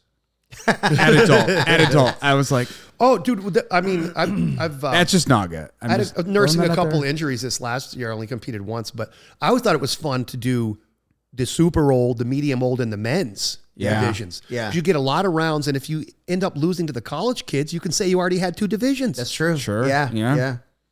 Yeah, but I mean, like, as far as like the open mat thing goes, like, people are so fucking like, I'm a black belt, I can't lose to a brown belt, or I'm a brown belt, I can't lose to a purple belt. Fuck off. If a place I think doesn't host an open mat, that's not an immediate certain problem, but it's a flag. Yeah, it is. sure. It's definitely a red flag. And if your coach isn't willing to lose to a brown, like say like your black belt, like, dude. So in my morning class, like, so I teach at 6 a.m. at Paul's, right? Like I've at this point it's basically all like purples and browns. We have like a couple of blue belts, and like we have drop-in white belts, like not drop-ins, but like people from the evening who will come in like as white belts. But for the most part, we're like pretty colored as far as like the belts go. You mean belt wise? Yeah. So racially, you're pretty cool. Yes. Anybody catch that movie? We're very I caught it. inclusive. We're very I caught it. inclusive. Very inclusive. We're very Yeah. inclusive in the 6 a.m. at Paul's. Yeah. But like for me, like I'm like, if I'm rolling with like one of my brown belts and they submit me, I'm like, dude, fucking Travis got me. I love Yeah. it when they catch me with something I taught them. Yes, yeah. it's so That's cool. That so makes cool. my It's so fucking that cool. makes my day. I like there's a lot of people like, you know, I was working through it. You know, they him and haw and they like can't give that shit. I'm like, fuck that. I got caught. Yeah. We all get caught. Yeah. And, you know, and sometimes it is like you were like being complacent and like he catches you. Whatever. Fuck it. Who cares? He caught you in your moment of weakness. Or sometimes offering up a position to see if they'll recognize the move of the day. And then they do it so well you can't stop it. Yeah. Oh shit. You're like, yes. Dang. Like, that's awesome. And I have like blue belts. So that's a perfect example for like blue belts when like you give them the opportunity. You see if they'll recognize it on and the they move. take it and you're like, fuck yes. That's so awesome. And then they'll know it best. forever because they caught it live. Yeah. And there's no fucking benefit of being like, I gave that to you. Yeah, that's true. Which there's a lot of people who have that ego who are like, hey, I gave you that. Nice job. It's like, well, okay. Well, you're like kind of like, what's the point in that? I'll tell them like, that was legit. Yeah, I love it. Yeah. So we have, for no reason, just for fun, we have cameras. There's like nothing to steal. Right. Mm-hmm. But we'll go, somebody will hit something, we'll go, dude, 718, camera I do 3. the same thing. Camera I do the 3. same And then thing. we look it up and isolate it and send it to them. Same thing. Yeah. Hey, well, listen, boys, we've been going at it for 2.5 hours. Damn, time flies So when we you're go for having another hours. 2.5. No. He's got like an hour drive home, dude. Yeah, I got to get back into central Arizona. I don't know where the hell we are now. This is Central Arizona. Phoenix is Central Arizona. You're Northern Arizona. Okay, yeah, I got to get back to Flag. Josh, remind everybody where they can find you and remind them of the BJJ Fanatics videos, please. Thanks so much for having me, guys. You can always catch me screwing around. More monkey business on Facebook at YoGi NoGi. You can find my very fledgling Facebook page at Yoga Machine. That's MUSHEEN. Instagram. Wait, spell that one more time. MUSHEEN Machine. Okay. Also Instagram at Yoga Machine. If you really are a nerd and like TikTok, you can look me up. Is that still around? That's still It's around. a bunch of screwing around, which I do only to keep track of my teenagers. But most importantly, just out, flexible at 50, BJJ Fanatics. Look up, search Stockman in the instructor bar. What's the factory price? MSRP. MSRP with your typical daily deal, you're talking under $40. Nice. I could put you in this training program for $39. You might even be able to get a DVD. Oh, That's now a collector item, but yes, Grappling with Yoga, BJJ Stretch Coach, 2 J's. 2J. Yes. And flexible at 50. Check it out. And as always, I offer Arizona people, if they make the purchase, a free lesson. Come up and see me. We'll work on your yoga together. Where are you located at? Anthem, right down the street from the outlet malls. Infinite BJJ and MMA. Fun class. I always tell people, you know, if you happen to be at the outlet malls and you need to use the can, come by. Because nobody is driving. I'm not that good. Not for any purpose. Nobody is driving 120 miles round trip from East Mesa to Anthem. But if you're, coming back from or headed to Flag, stop in and see us. Infinite BJJ and MMA. Hey, I just want you to know that we have listeners in Ireland. We do. Wow. One. We do. We have one, at least one. Well, you're never a mat fee for visitors. In fact, we have people from other gyms who, for some reason, are frequently in Anthem and just come and train at our then we have a guy whose daughter does some gymnastics thing every Wednesday, and when he drops her off, he just comes and trains. We don't charge him, dude. We just like the bodies. Very cool. Fuck yeah. Yeah, very cool. We make our money off the wealthy Anthem business people. That's it. Fuck yeah. That's it. Actually, Yeah. last plug, we have a morning class, a 6 a.m. class, 4 days a week, free to veterans and active duty service members. They don't beautiful. pay a penny. Beautiful. Oh yeah. Beautiful. That's great. What about first responders? First responders. Fuck them. First responders, cops, and teachers get a fat discount, but they have to pay a little. So I always think of them as police as third responders. Third responders. Well, the white collar federal agents are like fourth responders. We used to always make this joke. We would say when the real cops had somebody stopped, we would say, should we pull over and see if they need anything typed? They call you when the real cops go. Yeah. They go, this is too weird. There's too much money involved. Yeah. Someone's got to do 18 months in prison. Hey, brother, thank you so much for doing this. Thanks for having me out, man. This is way out of your way, and it's been a blast. Yeah. I can't wait to rewatch it. Yeah, we're gonna do this again, and we got to do it again when it ain't dry January, and we can perform a little yoga. Yes, let's do it. It's his. Once a month, I have to prove to my wife that I don't need the booze. Which reminds me. I did that for 3 days. Which reminds me. I'm into yoga and jiu-jitsu and craft beer. And this is from the Beast Brewing Company. Oh, hell made yeah. with love in my kitchen. 8.6% BBC clone from the old winter lager. I know we're like trying to wrap up. Who did the graphic? So I've been brewing beer. I've been brewing beer since I moved to Arizona. I've made a bunch of batches, so many, mainly good beers. That's an 8.6%er. Okay. I put in brewer's crystals to spike the alcohol. And every year we would draw or have somebody draw or do some cool drawing. I got one called Bumble Beer, which we drew the big guy from the. Yeah. I had one called Santa's Solution. Nice. Anyway, this year a friend of mine did it through AI. Yeah. Which my artistic son says AI is ruining art. And he kept putting. He's not wrong. He goes. Yeah.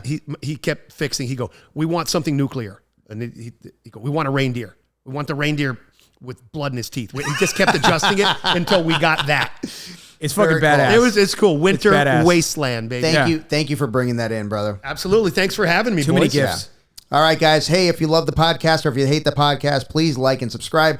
Please follow us on the YouTubes, the Instagrams, the Facebooks, and Not make sure you are buying your Fight Scrub and supporting our sponsors, Salt Electrolytes and Fight Scrub. And this is also brought to you by Liz and Danilo Clay. thank you. From now in Texas. See ya. Hey, everybody, if you want to support the podcast, please support us by buying Salt Electrolytes. They are the best electrolyte supplement on the market, and use code Foxcast15 at checkout. That sounds made Foxcast15 at checkout. Also, if you want to support the podcast, Don't say it. Don't say it. You're going to say something really stupid. Dude, I just did an awesome promo. buy us whiskey. Buy us whiskey. Ooh, yes. Dude, Buffalo Trace is cheap. Yeah, it's like $24. $24.